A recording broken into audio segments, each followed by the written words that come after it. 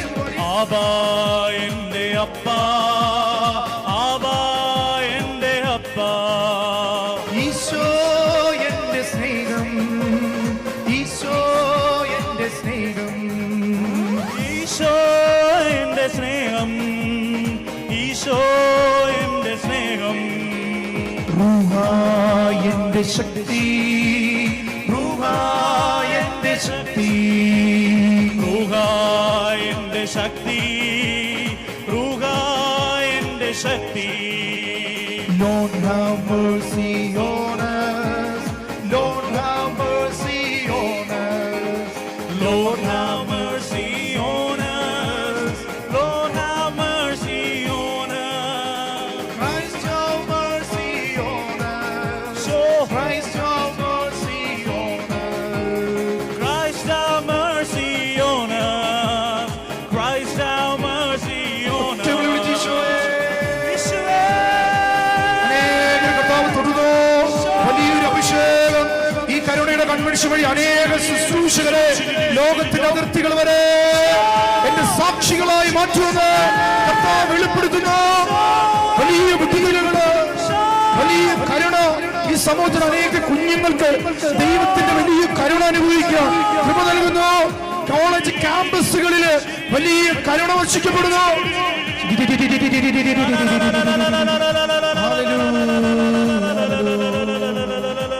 കണ്ണടച്ച് കരങ്ങൾ ഹൃദയത്തോട് ചേർത്ത് വയ്ക്കാം.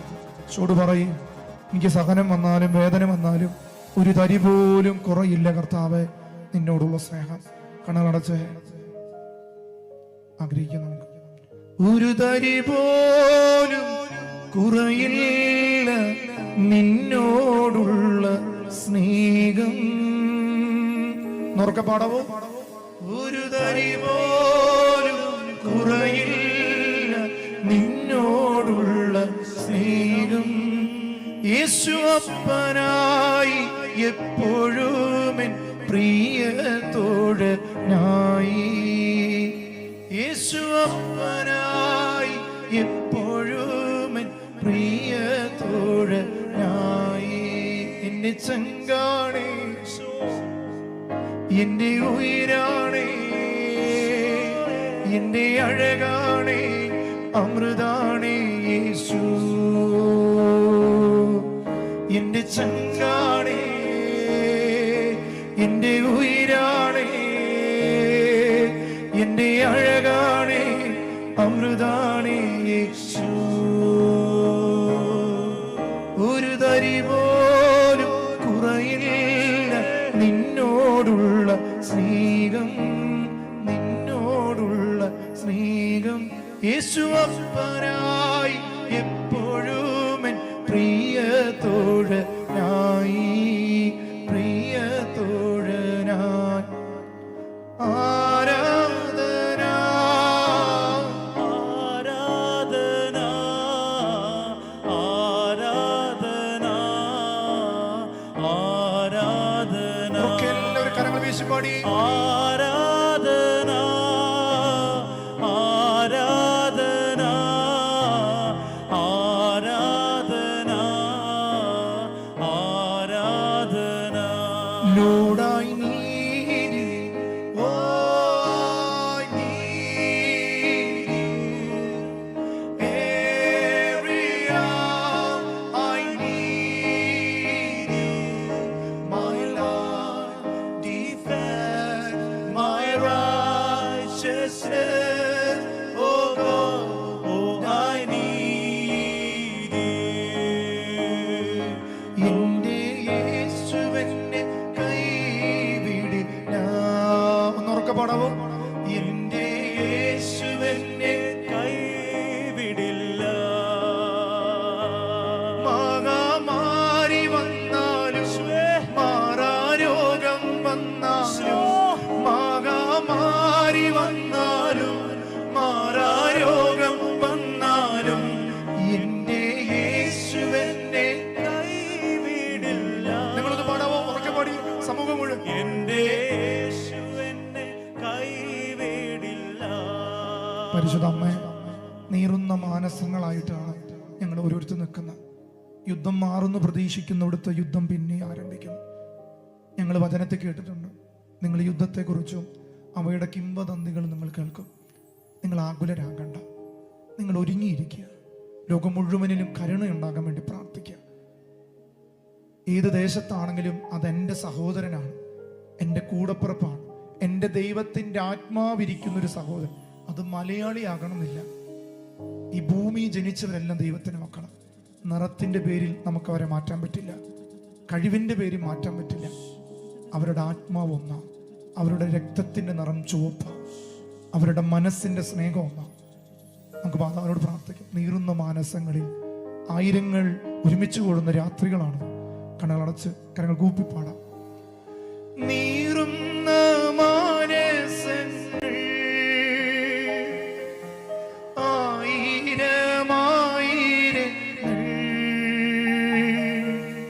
കണ്ണീരിൻ താഴ്വര നിന്നീത കീഴുന്ന കേൾക്കണേ രോദനങ്ങൾ, നൽകണേ നൽവരങ്ങൾ, നൽകണേ നൽവരങ്ങൾ. ഈശോടൊന്ന് പറയണമേ, നിന്റെ സൂനുവിങ്കൽ ഞങ്ങൾ ഈ രാത്രി ചേർക്കണേ, ചേർക്കണേ മക്കളെ. നിങ്ങളൊന്ന് പാടവോ? നിത്യസഹായ മാതാവേ, നിത്യസഹായ പ്രാർത്ഥിക്കണം അമ്മേ ഞങ്ങൾക്ക് വേണ്ടി. പ്രാർത്ഥിക്കാൻ ഞങ്ങൾക്കായി നിൻ മക്കൾ ഞങ്ങൾക്കായി നീ പ്രാർത്ഥിക്ക സ്നേഹനാഥേ, പ്രാർത്ഥിക്ക സ്നേഹനാഥേ. ഈശോ മിശിഹായുടെ വാഗ്ദാനങ്ങൾക്ക് ഞങ്ങൾ അർഹരാകുവാൻ സർവേശ്വരന്റെ പരിശുദ്ധ മാതാവേ ഞങ്ങൾക്ക് വേണ്ടി പ്രാർത്ഥിക്കണമേ. ഒരുമിച്ച് പിതാവിനും പുത്രനും, പിതാവിന്റെയും പുത്രന്റെയും. പുത്രൻ എവിടെ ജനിച്ച്? ഉദരത്തില, നെഞ്ചിലല്ല, ഉദരത്തിൽ. അവിടെ വയ്ക്കണം, എന്നാൽ അത് പൂർണ്ണമാവുള്ളൂ. പിതാവ് എന്ന് പറഞ്ഞാൽ ഹെഡ് ഓഫ് ദി ഡിപ്പാർട്ട്മെന്റ്. ഒരുമിച്ച് പിതാവിന്റെയും പുത്രന്റെയും പരിശുദ്ധാത്മാവിന്റെയും നാമത്തിൽ നമുക്കിരിക്കാം. പ്രിയപ്പെട്ടവരെ, നമ്മൾ ഏതൊരു കാര്യം ചെയ്യുമ്പോൾ അതിന്റെ പൂർണ്ണതയിൽ ചെയ്താലാണ് കൃപയുള്ളൂ. കുരിശ് വര ഇങ്ങനെ വെറുതെ കാണിച്ചിട്ട് കാര്യമില്ല. അതുകൊണ്ടാണ് പിശാചിന് അറിയാം അത് കൃത്യമായിട്ട് ചെയ്യുന്നവരും കൃത്യമായിട്ട് ചെയ്യാത്തവരും. കൃത്യമായിട്ട് ആർക്കറിയാം? പിശാചിനറിയാം. പ്രിയപ്പെട്ടവരെ, ഇന്ന് നമ്മൾ ചിന്തിക്കുന്നത് വലിയ പ്രധാനപ്പെട്ട ഒരു കാര്യമാണ്. എല്ലാ ദിവസവും പ്രധാനപ്പെട്ടതാണ്. ആദ്യത്തെ ദിവസം ചിന്തിച്ചത് പിതാവിൻ്റെ സ്നേഹമാണ്. കരുണ വെളിപ്പെട്ടത് ഈ ഫൗസ്റ്റീനിലൂടെ മാത്രമല്ല, ഉൽപ്പത്തി മുതൽ വെളിപാട് വരെ അതിലെല്ലാം പിതാവ് കാണിച്ച സ്നേഹത്തെക്കുറിച്ച് ആദ്യത്തെ ദിവസം കേട്ടു. രണ്ടാമത്തെ ദിവസം നമ്മൾ കേട്ടത് പള്ളിയിൽ വരുന്നതിന് വേണ്ടിയിട്ടാണ്. നമ്മൾ പള്ളിയിൽ പോകുന്നത് എന്തിനാ? മറന്ന സമാധാനം കിട്ടും. പള്ളിക്കുള്ളിലൊരു പള്ളിയുണ്ട്, അതിൻ്റെ പേരെന്താണ്? കുമ്പസാരക്കൂട്. അവിടെ പോയി കഴിഞ്ഞാൽ എന്ത് കിട്ടും? സമാധാനം മാത്രമല്ല കിട്ടുക, മനസ്സമാധാനം കിട്ടും. മനസ്സമാധാനം കിട്ടി കുർബാനയ്ക്ക് നിന്നാലാണ് സമാധാനം നമുക്ക് കിട്ടുള്ളൂ. അല്ലെങ്കിൽ പിള്ളേർ ഓൾട്ടർ ബോയ്സ് ഇങ്ങനെ വെറുതെ പറയിൽ മാത്രമേ ഉണ്ടാവുള്ളൂ, സമാധാനം നിങ്ങളോട് കൂടെ. അപ്പുരം വെച്ചത് എന്ത് സമാധാനം? മോള് യുദ്ധത്തിന്റെ ഭീഷണിയില്ല. കാരണം നമുക്ക് മനസ്സമാധാനം ഇല്ലാത്തതുകൊണ്ട് സമാധാനം കിട്ടുന്നില്ല. ഇന്നലെ നമ്മൾ ചിന്തിച്ചത് എന്താണ്? ഇന്നലെ അല്ല, അത് കഴിഞ്ഞ് നമ്മൾ ചിന്തിച്ചത് എന്തായിരുന്നു? നിങ്ങൾക്ക് ഞാൻ അറിയാൻ നോക്കട്ടെ. മൂന്നാമത്തെ ദിവസം എന്താ ചിന്തിച്ചത് നമ്മൾ? പരിശുദ്ധ കുർബാനയെ കുറിച്ച്, വലിയ ദിവ്യകാരുണ്യത്തെ കരുണത്തെ കുറിച്ച് ചിന്തിച്ചു. അത് കഴിഞ്ഞ് ഇന്നലെ ചിന്തിച്ചത് എന്താണ്? കരുണയുടെ എന്തുകൊണ്ടാണ് കരുണ ഈ ലോകത്തിൽ ഇത്രയും പ്രാധാന്യം എന്നുള്ളതാണ് നമ്മൾ ചിന്തിച്ചു. ഫൗസ്റ്റീന ജനിച്ചത് ഹിറ്റ്ലറിന്റെ കാലഘട്ടത്തിൽ ജനിച്ചു. ഹിറ്റ്ലർ. ഇന്ന് നമ്മൾ ചിന്തിക്കാൻ പോണത് വളരെ പ്രധാനപ്പെട്ട ഒരു കാര്യമാണ്. അതാണ് ദൈവത്തിന്റെ കൃപ. കൃപയുള്ളവരൊന്ന് കൈവയ്ക്ക്. കൃപയുള്ളവർ ഒന്ന് കൈവക്കാവോ? കൃപയുള്ളവർ. ഓക്കെ. മാമോദിസ മുങ്ങിയവരൊന്ന് കൈവക്കാവോ? മാമോദിസ മുങ്ങിയവർ. അവർക്ക് പിന്നെ എന്താ കിട്ടിയ? ഞാനിങ്ങനെ, എനിക്ക് പലപ്പോഴും ചില പാട്ട് പാടുമ്പോൾ, പാട്ട് പാടുന്നതിന് കുഴപ്പമില്ല, എനിക്ക് ചിലപ്പോൾ സംശയം വരാണ്, പരിശുദ്ധാത്മാവെ നിറയണേ നിറയണേന്ന്.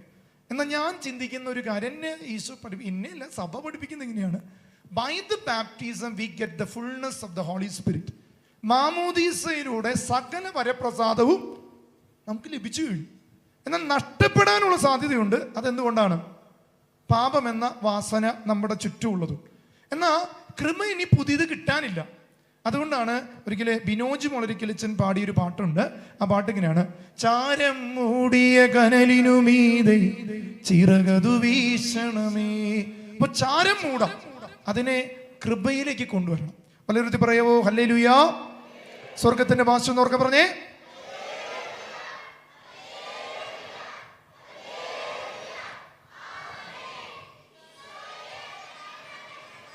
ഇത് ശരിയായില്ല. അവസാനം പറഞ്ഞത് ഏതാണ്ട് വെള്ളത്തിൽ കല്ലിട്ട പോലെ. ഒന്നുകൂടി ഉറക്കെ പറഞ്ഞേ.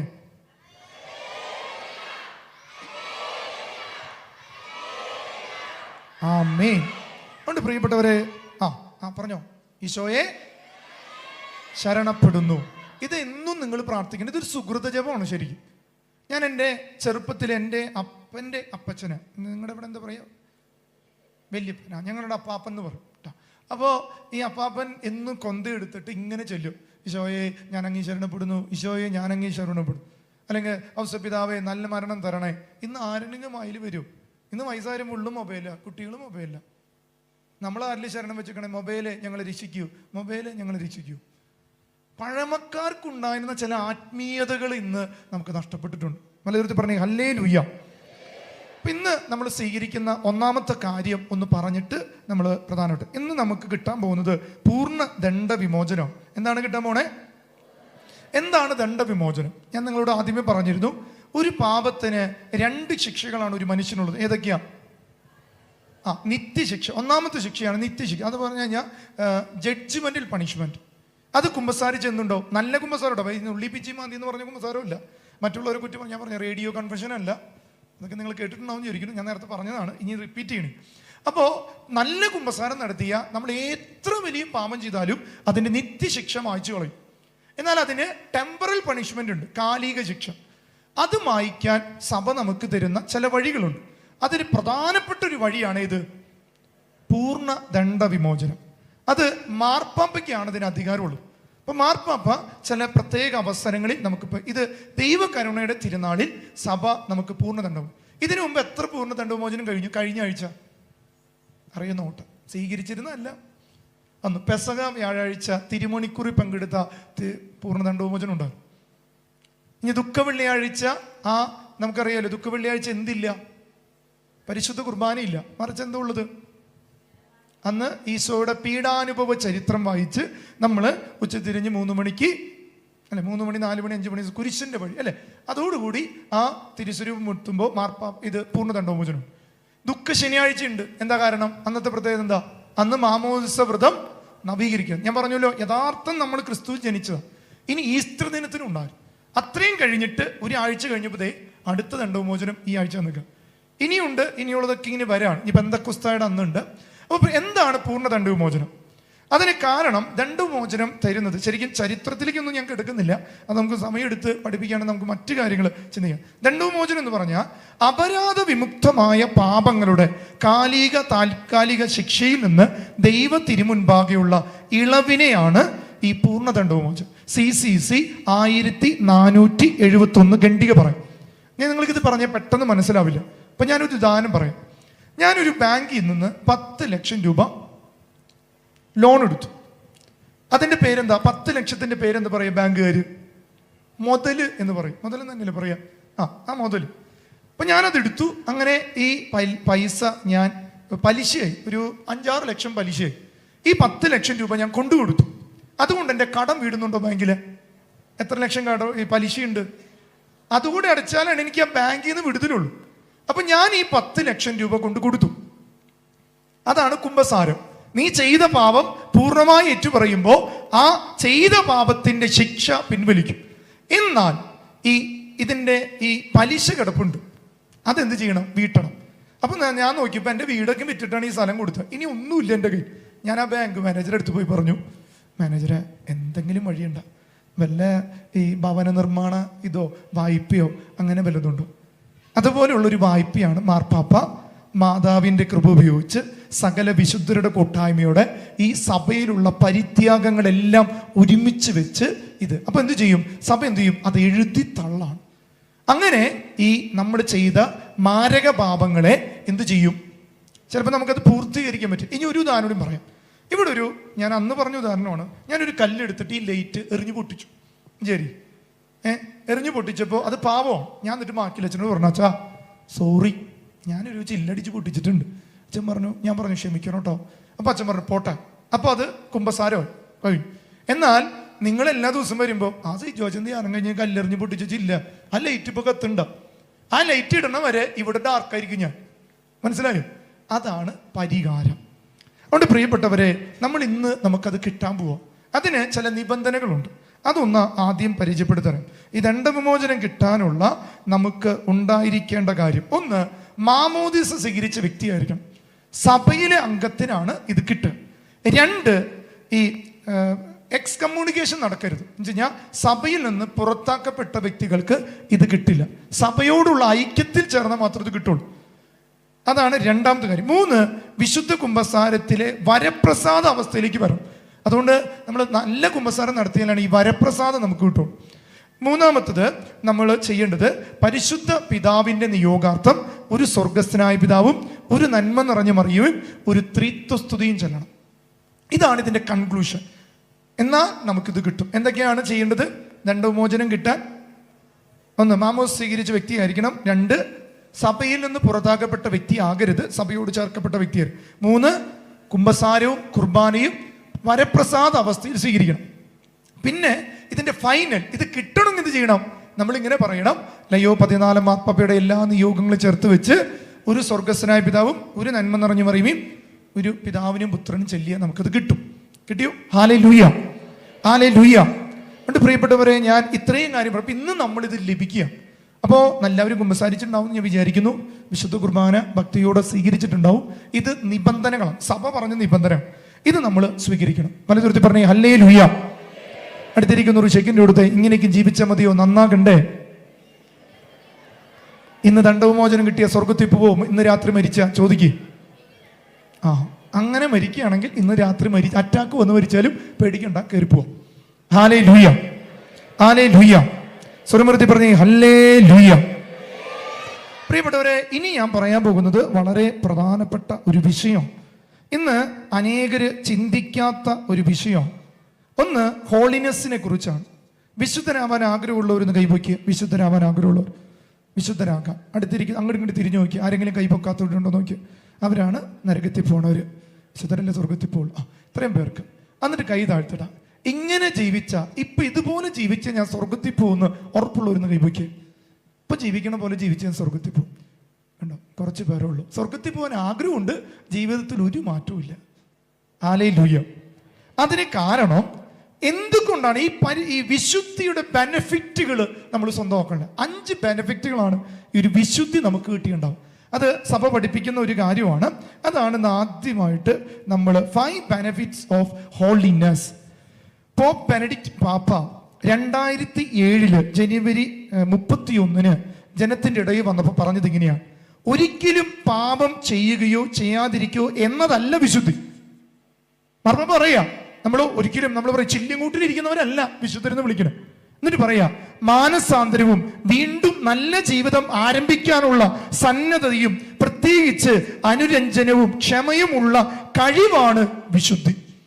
വീണ്ടും വീണ്ടും ക്ഷമിക്കാൻ, വീണ്ടും വീണ്ടും വിശുദ്ധി ജീവിക്കാനുള്ള ഒരു കഴിവിനെയാണ് ബെനഡിക്റ്റ് പാപ്പ പറയാ, അതിനെയാണ് വിശുദ്ധി. അപ്പൊ ഞാൻ നിങ്ങളോട് ചോദിക്കട്ടെ, പാപം ചെയ്യാൻ അവസരമുള്ളവരെന്ന് കൈവയ്ക്കതില് പാപം ചെയ്യാൻ എനിക്ക് അവസരമുണ്ട്.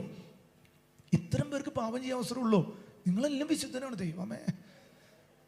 ഞാൻ വേണമെങ്കിൽ 2 കാലും കൈയും വെക്കും. പാപം ചെയ്യാൻ അവസരമുണ്ട്. എന്താണ് വിശുദ്ധി? സിമ്പിളായിട്ട് പറയാം, പാപം ചെയ്യാൻ അവസരമുണ്ടായിട്ടും അത് വേണ്ടെന്ന് വെക്കുന്നതാണ്. അത് സിമ്പിളാ. അപ്പൊ ഏറ്റവും വലിയ വിശുദ്ധൻ ആരായിരിക്കും? അടുത്തിരിക്കുന്ന ഒരു ഷെയ്ക്കിൻ്റെ കൂടെ ചോദിച്ചേ, ഏറ്റവും വലിയ വിശുദ്ധനെ കാണണം, വിശുദ്ധയെ കാണണം ചോദിച്ചോ. ഷെയ്ക്കിൻ്റെ കൊടുക്കും, ഇപ്പൊ കാണിച്ചാൽ ഞാനാണ് ആള്, ഞാനാണ് ഏറ്റവും വലിയ വിശുദ്ധൻ. ഏറ്റവും കൂടുതൽ പാപം ചെയ്യാൻ എനിക്കാണ് അവസരമെങ്കിൽ ഞാനാണ് കത്തോലിക്ക സഭയിലെ അടുത്ത ഏറ്റവും വലിയ വിശുദ്ധൻ. ഒന്ന് പലയിടത്ത് പറഞ്ഞേ ഹല്ലേലൂയ. ഒന്ന് നോക്കിയേ, ചുറ്റും നോക്കി, ഒത്തിരി വിശുദ്ധർ ഇപ്പൊ കാണാം. നോക്കിക്കോ, ഇവരൊക്കെ ഉണ്ടാവോ നോക്കണം സ്വർഗത്തിൽ. അതുകൊണ്ടല്ലേ നമ്മൾ കുർബാന പാടണേ, ചെറിയവരെല്ലാം കാത്തുവസിക്കുന്നു, മരിച്ചു കഴിയുമ്പോഴേ മൃതരെല്ലാരും നിൻ മഹിതോത്താന് കരത്തിൽ ശരണം തേടുന്നു. ഹല്ലേലൂയ. അതുകൊണ്ട് പ്രിയപ്പെട്ടവരെ പ്രത്യേകം തിരിച്ചറിയുക. ചിലപ്പോൾ നമുക്ക് വിശുദ്ധി വലിയ കഠിനമായിട്ട് തോന്നാം. ഈ വിശുദ്ധിക്ക് ഭയങ്കര കഷ്ടപ്പാടാന്ന് തോന്നാം. അടുത്ത് പറയാണ്, എന്നാൽ പ്രായോഗികമായിട്ട് നമുക്കൊരു ത്യാഗം ആവശ്യമാണ് വിശുദ്ധരാകാൻ. എന്നാൽ ത്യാഗങ്ങൾ ഉപേക്ഷിക്കാതിരുന്നാൽ വളരെ എളുപ്പമാണ് വിശുദ്ധരാകാൻ. ഈ കൊച്ചു ത്രേസ്യ പുണ്യവതി സിമ്പിളായിട്ട് വിശുദ്ധയാകാം. കാർലോ അക്വിറ്റസ് സിമ്പിളായിട്ടായത് ഈശോയെ സ്നേഹിച്ചത് കൊണ്ട് വിശുദ്ധരാ. വലതൊരുത്തി പറഞ്ഞേ ഹല്ലേലൂയ. പ്രിയപ്പെട്ടവരെ, ഒന്നാമത്തത് എഴുതി വെച്ചോ. വിശുദ്ധ നേടാൻ നമുക്ക് ഒന്നാമത് വേണ്ടത് വിശുദ്ധി ദൈവവുമായുള്ള അടുപ്പം വർദ്ധിപ്പിക്കുകയും ആത്മീയ ശക്തിയും സ്ഥിരതയും കിട്ടും. ഒന്നാമത്തത് ഈ ബെനിഫിറ്റ് എന്താണെന്നറിയോ? വിശുദ്ധിയാകാൻ ആഗ്രഹിച്ചു കഴിഞ്ഞാൽ ആ വ്യക്തിക്ക് ദൈവവുമായിട്ട് അടുപ്പം വർദ്ധിക്കും. അല്ലെങ്കിൽ വരില്ല. വെറുതെ ക്രിസ്ത്യാനി എന്ന് പറഞ്ഞിട്ട് വിശുദ്ധിയാണ് സഭയുടെ ഏറ്റവും. വിശുദ്ധരാകാൻ ആഗ്രഹിച്ചാൽ മാത്രമേ എന്ത് ചെയ്യുള്ളൂ? തന്നെ നന്നാവും തുടങ്ങും. നമുക്കൊരു വചനം വായിക്കാം. സങ്കീർത്തനം 15 1 മുതൽ 5 വരെ നമുക്ക് വായിച്ച് കേൾക്കാം. എല്ലാവരും എടുക്കണേ, ബൈബിൾ ഉള്ളവരേക്ക് എടുക്കുക. സങ്കീർത്തനം 15 1 മുതൽ 15 വരെ ഇത് വായിച്ചു വിടുകയാണ്. നിങ്ങൾ ശ്രദ്ധിച്ച് കേൾക്കണം. ഓരോ വചനവും വിശുദ്ധി നമ്മിലേക്ക് നിറയ്ക്കും. വചനം വായിക്കുന്നു. സങ്കീർത്തനം 15 1 മുതൽ 15 വരെ. കർത്താവേ, അങ്ങയുടെ കൂടാരത്തിൽ ആര് വസിക്കും? അങ്ങയുടെ വിശുദ്ധ ഗിരിയിൽ ആര് വാസമുറപ്പിക്കും? ദാവീദ് ചോദിക്കുക, ആരാണ് ഈ സ്ഥലത്ത് ജീവിക്കുന്നത്? ആർക്കാണത് പറ്റുക? അപ്പൊ ഈശോ അത് പറഞ്ഞു കൊടുക്കാം. നമുക്ക് കേൾക്കാം.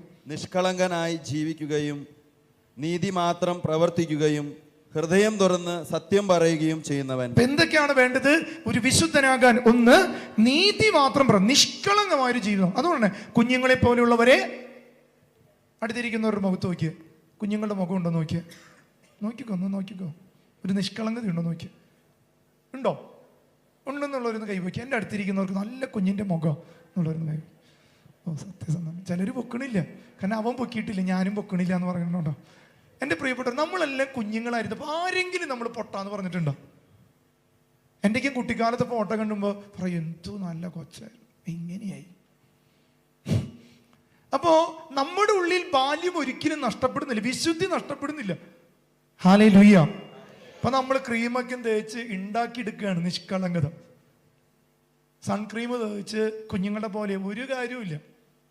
ഒരിക്കലും ഒരു പയ്യൻ പറയും, അച്ഛാ, പെണ്ണ് കണ്ടപ്പോഴും കല്യാണം കഴിച്ചപ്പോഴും ഇവളെ ഒത്തിരി സൗന്ദര്യം ഉണ്ടായിരുന്നു. രാത്രി മുഖം കഴുകി റൂമിൽ വന്നപ്പോൾ പേടിയായി. ഇത് തന്നെയാണോ കണ്ട പെണ്ണെന്ന് സംശയം. അവന് യാക്കോബിന്റെ അനുഭവം വരുന്നു ചില കല്യാണം കഴിയുമ്പോഴും. കാരണം 5 ഷീറ്റാണ് ലെയർ ഒട്ടിച്ചിരിക്കണേ ക്രീം. ഹല്ലേലൂയ.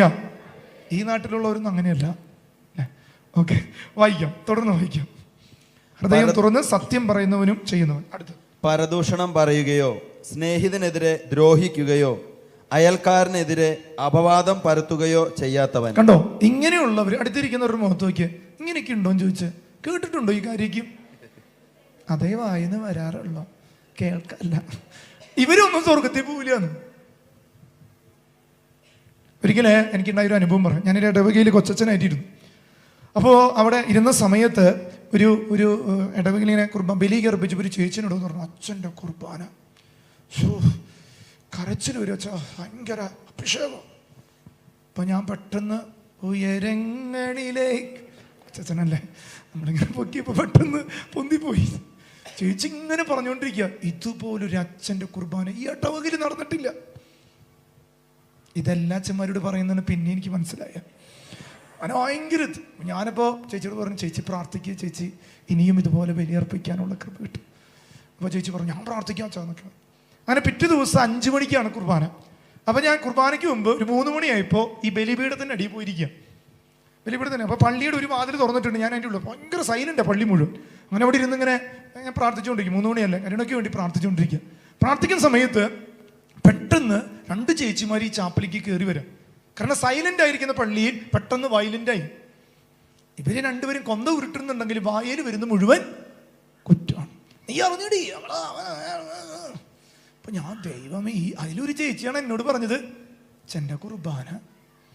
ഞാൻ പിന്നെ എന്നെ പറഞ്ഞതുകൊണ്ട് പിന്നെ പോട്ടെ, എങ്ങനെ ആവട്ടെ, നമ്മളെ പൊക്കി പറഞ്ഞല്ലോ, അവളെ നീ വിഷമിപ്പിക്കണ്ടെന്ന് വിചാരിച്ച് ഞാൻ ഒന്നും വേണ്ടി ഞാൻ അവിടെ ഇരിക്കുക. അങ്ങനെ കഥ ഇങ്ങനെ തുടർന്നുകൊണ്ടിരുന്നു. കുറച്ച് കഴിഞ്ഞപ്പോൾ എന്തുണ്ടായി, കഥ എന്നിലേക്ക് വന്നു. നീ ആ കൊച്ചനെ ശ്രദ്ധിച്ച, അപ്പം ഞാൻ ദൈവം എന്നെക്കുറിച്ചായിരിക്കും, ഇന്നലെ കുർബാനെ കുറിച്ച് പറഞ്ഞല്ലേ, അത് പറയാനായിരിക്കും ഇപ്പം ചേച്ചി തുടങ്ങണം. ആ കൊച്ചനില്ലേ ചെറുപ്പക്കാരോടെ പരിചയമുള്ളൂ. നമ്മളെപ്പോലെ old peoples are not interested. നന്നായിട്ടുണ്ട്. ഇത് കേട്ടോടുകൂടി എൻ്റെ പ്രിയപ്പെട്ടവർ, ഇത് എത്ര വീട്ടിൽ പോയിട്ട് പൊട്ടിച്ചിട്ടുണ്ടാവും ഈ ഗുണ്ടെന്ന് എനിക്കറിയില്ല. വന്നിട്ട് 2 മാസമായിട്ടുള്ളൂ. ഞാൻ മനുഷ്യരുടെ മുഖത്തോ കൊണ്ട് നടക്കണ ആളാ.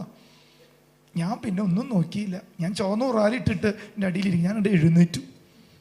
ഇവർക്ക് ലോങ് സൈറ്റ് ഇല്ല, ഷോർട്ട് സൈറ്റ് ഉള്ളൂ. അപ്പൊ ഞാൻ എഴുന്നേറ്റു. പക്ഷെ ഇവര് പ്രതീക്ഷിക്കണില്ലല്ലോ. ബലിപീഠത്തിന്റെ അടിയിൽ നിന്ന് ഒരാൾ പൊന്തി വരുന്നു. ഉത്തിതനായ ക്രിസ്തു അല്ലാതെ പിന്നെ ആരെ വരെ? അന്ന് എൻ്റെ ഉടുപ്പ് വെള്ളയായിരുന്നു. സീമക്കാരുടെ ഒറിജിനൽ ഉടുപ്പ് അറിയാലോ, വെള്ളയായിരുന്നു. എഴുന്നേറ്റ് വശിച്ചേച്ച് യേശു വന്നിരിക്കുന്നു. ഇവരുടെ ഇതൊക്കെ കേട്ടിട്ട് യേശുവിന് ഉത്താനല്ല ചെയ്യാം. ഞാൻ അങ്ങനെ ലോങ് സൈറ്റിൽ നിന്ന് ഷോർട്ട് സൈറ്റിൽ ചെന്നപ്പോൾ പിന്നെ ഇന്ന് ചെന്നാലും ആ ചേച്ചിമാരെ ഞാൻ പിന്നെ കണ്ടിട്ടില്ല. എൻ്റെ നിഴല് കാണുമ്പോൾ പിന്നെ ഞാൻ പറഞ്ഞത് ഇപ്പോൾ പറയണില്ല. അതോടുകൂടി എന്നോട് ഈശോ പറഞ്ഞു, ആര് പൊക്കി പറഞ്ഞാലും അത് വെള്ളത്തിൽ മുക്കിക്കളഞ്ഞോ. ഞാൻ പറയാതെ ഒന്നും നീ വിശ്വസിക്കണ്ട. എൻ്റെ മുന്നിൽ നിനക്കൊരു അംഗീകാരമുണ്ട്, അത് മതി. വളരെ പറഞ്ഞേ ഹല്ലേലൂയ. അതുകൊണ്ട് പരദൂഷണം പറയുകയും സ്നേഹിതരെ ദ്രോഹിക്കുകയോ അയൽക്കാരനെതിരെ അപവാദം പരത്തുകയോ ചെയ്യാനാവാത്തവൻ അവനാണ് സ്വർഗത്തിൽ പോകും. അടുത്തെന്താ പറയണേ? ദുഷ്ടനെ പരിഹാസ്യനായി കരുതുകയും ദൈവഭക്തനോട് ആദരം കാണിക്കുകയും നഷ്ടം സഹിച്ചും പ്രതിജ്ഞ നിറവേറ്റുകയും ചെയ്യുന്നവൻ. നമ്മൾ എത്ര ധ്യാനം കൂടുമ്പോൾ ഇനി നോക്കിക്കോ, അടുത്ത ധ്യാനത്തിന് ഞാൻ കൃപയായി. പിള്ളേർ ഈ പരീക്ഷയ്ക്ക് പഠിക്കണ പോലെയാണ്. ഈ വർഷം എന്തായാലും സൂപ്പറായിട്ട് പഠിക്കും. പ്രതിജ്ഞ മാത്രമേ ഉള്ളൂ. ആ വർഷം തോക്കും. ഞാൻ ഒത്തിരി പ്രതിജ്ഞ എടുത്തിട്ട് 4 വർഷം തോറ്റ് കിട്ടിയോ. അപ്പൊ അതുപോലെയുണ്ട്. നമ്മളിങ്ങനെയാ ഈ കരുണയുടെ തിരുനാൾ വന്ന് നോക്കിക്കോ. എല്ലാ ദിവസവും 3 മണിക്ക് രാവിലെ എനിക്ക് കൊന്തയില്ല. 2 ദിവസം ഉണ്ടാവും. കാരണം എന്ന് പറയും, നമ്മൾ കൃപയിലല്ല ആശ്രയിക്കണേ, നമ്മൾ നമ്മുടെ വ്യക്തിത്വത്തിന് ആശ്രയിക്കുന്നുണ്ട്. ഇനി തുടർന്ന് വായിക്കാം. കടത്തിനു പലിശ ഈടാക്കുകയോ നിർദോഷനെതിരെ കൈക്കൂലി വാങ്ങുകയോ ചെയ്യാത്തവൻ, ഇങ്ങനെയുള്ളവൻ നിർഭയനായിരിക്കും.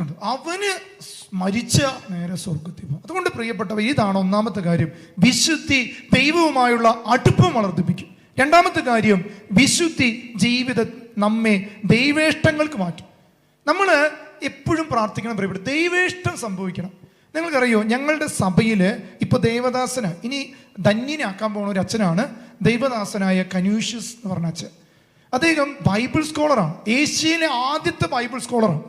ഏഷ്യയിലെ ആദ്യത്തെ ബൈബിൾ സ്കോളർ എന്ന് വെച്ചാൽ ഇപ്പോൾ നമ്മുടെ പാംപ്ലാനി പിതാവിൻ്റെ പൊസിഷനുള്ള ആദ്യമായിട്ട് എടുത്തത്. നിങ്ങൾ ഒരു ജോണിൽ മാത്രമല്ല, ഓൾ ബൈബിളിൽ സ്കോളർ ആവാന്ന് പറഞ്ഞാൽ എളുപ്പമല്ല. എത്ര ഭാഷ പഠിക്കണം. അപ്പോൾ ഏഷ്യയിലെ ആദ്യത്തെ ബൈബിൾ സ്കോളറായ ഞങ്ങളൊരു അച്ഛനാണ്. ഞങ്ങളുടെ ജനറലായിരുന്നു, പ്രൊവിൻഷ്യലൊക്കെ ആയിരുന്നു, വിശുദ്ധനാണ്. ഈ കഴിഞ്ഞ ദിവസങ്ങളിൽ അദ്ദേഹത്തിൻ്റെ കബറിടം തുറന്ന് അതെല്ലാം ടെസ്റ്റുകളെല്ലാം പഠനങ്ങൾ ഇപ്പോൾ റോമിലേക്ക് അയച്ചിരിക്കുക. ഈ ദിവസങ്ങളിൽ ഈ 1 വർഷത്തിനുള്ളിൽ അദ്ദേഹത്തിൻ്റെ അടുത്ത പദവി വരും. അപ്പോൾ ഈ ദേവദാസനായ കനീഷ്യസിൻ്റെ ഒരു പ്രാർത്ഥനയാണ്. അതെന്താണെന്നറിയോ? ദൈവേഷ്ടം അതു മുഴുവൻ അതുമാത്രം ഞങ്ങളിൽ നിറവേറട്ടെ. ദൈവേഷ്ടം അതു മുഴുവൻ അതുമാത്രം ഞങ്ങളിൽ നിറവേറട്ടെ. ചാവറച്ചന്റെ ആപ്തവാക്യം അറിയോ? എന്താണ്? ദൈവഹിതം നടക്കും എന്നടുത്തു. അതൊരു വളരെ ഇമ്പോർട്ടൻ്റ്. നമുക്കതില്ല. നമ്മൾ പ്ലാൻ ചെയ്തിട്ടുണ്ട്, ജർമ്മനി പോകണം, എന്നാൽ ദൈവത്തിന് കാനഡയിൽ പോകാനാണെങ്കിൽ അങ്ങനെ പോകണം. നമ്മുടെ മക്കൾ ദൈവവിളി സ്വീകരിക്കുമ്പോൾ അവരെ വിടണം. അത് ദൈവത്തിൻ്റെ ഇഷ്ടമാണ്. അപ്പൊ ഇവിടെ പറയാ, വിശുദ്ധി കിട്ടാത്തതിന് കാരണം നമ്മുടെ ഇഷ്ടങ്ങൾക്ക് പ്രാധാന്യം കൊടുക്കുക. ദൈവത്തിന്റെ ഇഷ്ടങ്ങൾക്ക് പ്രാധാന്യം കൊടുത്തില്ലെങ്കിൽ ദൈവകൃപ, ദൈവിക അഭിഷേകം നമ്മൾ ചോർന്നു പോകും. നല്ല പറഞ്ഞേ ഹല്ലേലൂയ. 2 തിമോത്തി 2-ാം അധ്യായം 20-26 എടുക്കാം. 2 തിമോത്തി 2-ാം അധ്യായം 20-26 ഇത് എടുത്തുകൊണ്ടിരിക്കുമ്പോൾ ഞാൻ കനീഷ്യസിന്റെ ഒരു അനുഭവം പറയും. കനീഷ്യസൻ ധർമാരാം സെമിനാരിയിലെ റെക്ടർ ആയിരിക്കുന്ന സമയത്ത് നല്ല തണുപ്പുള്ള കാലം, ഇപ്പോഴത്തെ ബാംഗ്ലൂർ പോലെയല്ല അന്ന്. അപ്പോൾ ഞങ്ങൾക്ക് അന്ന് റെക്ടറച്ചനോട് ചോദിക്കണം സ്വെറ്റർ മേടിക്കണമെങ്കിൽ തണുപ്പിനെ അതിജീവിക്കും. അപ്പോൾ ഈ കനീഷ്യൻ്റെ അടുത്തേക്ക് ഒരു ചെമ്മാച്ചൻ ചെന്നിട്ട് പറഞ്ഞു, റെക്ടറച്ച എനിക്കൊരു സ്വെറ്റർ മേടിക്കണം. അതിനെന്താ മോനെ മേടിക്കാലോ എന്ന് ചോദിച്ചു. എന്നിട്ട് റൂമിലേക്ക് ഇറക്കാൻ പറഞ്ഞു. റൂമിൽ കിടക്കാൻ പറഞ്ഞിട്ട് ഈ അച്ഛൻ വാതിലടച്ചിട്ട് എന്ത് ചെയ്യുന്നറിയോ? ഇതുപോലത്തെ ഉടുപ്പാ, പണ്ടത്തെ അച്ഛന്മാരുടെ ഉടുപ്പല്ലേ ഇത്. കനീഷ്യസിന്റെ ഒരു ആരാധന നടത്താൻ പോയപ്പോൾ എൻ്റെ ഉള്ളിൽ കനീഷ്യസിന്റെ പ്രേരണ കിട്ടിയിട്ടാണ് ഞാൻ ഈ പഴയ ഉടുപ്പ്, സീമക്കാരുടെ അല്ലെങ്കിൽ ഞങ്ങളുടെ പഴയ ഇത് നമ്മുടെ കനീഷ്യസ്ച്ചൻ, പിന്നെ ചാവറയച്ചൻ, പിന്നെ നിങ്ങൾക്കറിയുന്ന നമ്മുടെ ആത്മാവച്ചൻ, അവർ കിട്ടിയിരിക്കുന്ന വസ്ത്രത്തിലേക്ക് ഞാൻ തിരിയാൻ കാരണം ഈ കനീഷ്യസിന്റെ ഒരു പ്രേരണയാണ്. അപ്പോൾ ഇവിടെ വരെ അപ്പോൾ അങ്ങനെ കനീഷ്യസിന് ഞാൻ ചമ്മാച്ചനെ വിളിച്ചിട്ട് ഈ ഉടുപ്പ് ഇങ്ങനെ പൊന്തിച്ചു. എന്താ കാരണം എന്നറിയോ? ഈ ഉടുപ്പിൻ്റെ ഉള്ളിൽ മേത്ത് മുഴുവൻ ന്യൂസ് പേപ്പർ കൊണ്ട് കെട്ടിയിരിക്കുക. ഏഷ്യയിലെ ആദ്യത്തെ ബൈബിൾ സ്കോളറാണ് അച്ഛൻ. ദാരിദ്ര്യം അനുഷ്ഠിക്കുന്ന സ്വെറ്റർ ഉണ്ടായിട്ടും സ്വെറ്റർ എടുത്തു വെച്ചിട്ട് ന്യൂസ് പേപ്പർ മേത്ത് കെട്ടിയിട്ട് അച്ഛന് കിട്ടുന്ന സ്വെറ്ററുകളെല്ലാം വേറെ ആൾക്ക് കൊടുക്കുക. നമ്മൾ ചിന്തിച്ചു നോക്കി കേട്ടോ, ബുദ്ധി ഉണ്ടായിട്ടും എളിമയുടെ, അതാണ് വിശുദ്ധി. നമ്മളങ്ങോട്ട് ചിലതൊക്കെ ആകുമ്പോഴാണ് നമ്മളെല്ലാം എന്നുള്ള വിചാരമുണ്ട്. അത് എളിമയല്ല, മാതാവിനെ കിട്ടിയത് ദൈവകൃപയാണ്. അതുകൊണ്ട് പറഞ്ഞേ, ഹൃദയത്തിൽ അഹങ്കരിക്കുന്നവരെ ചിതറിക്കും, എളിമയുള്ളവർ ദൈവം ഉയർത്തി വയ്ക്കും. അപ്പൊ നമുക്ക് വായിക്കാം 2 തിമോത്തി 2-ാം അധ്യായം 20-26 ഉറക്കെ വായിക്കാം.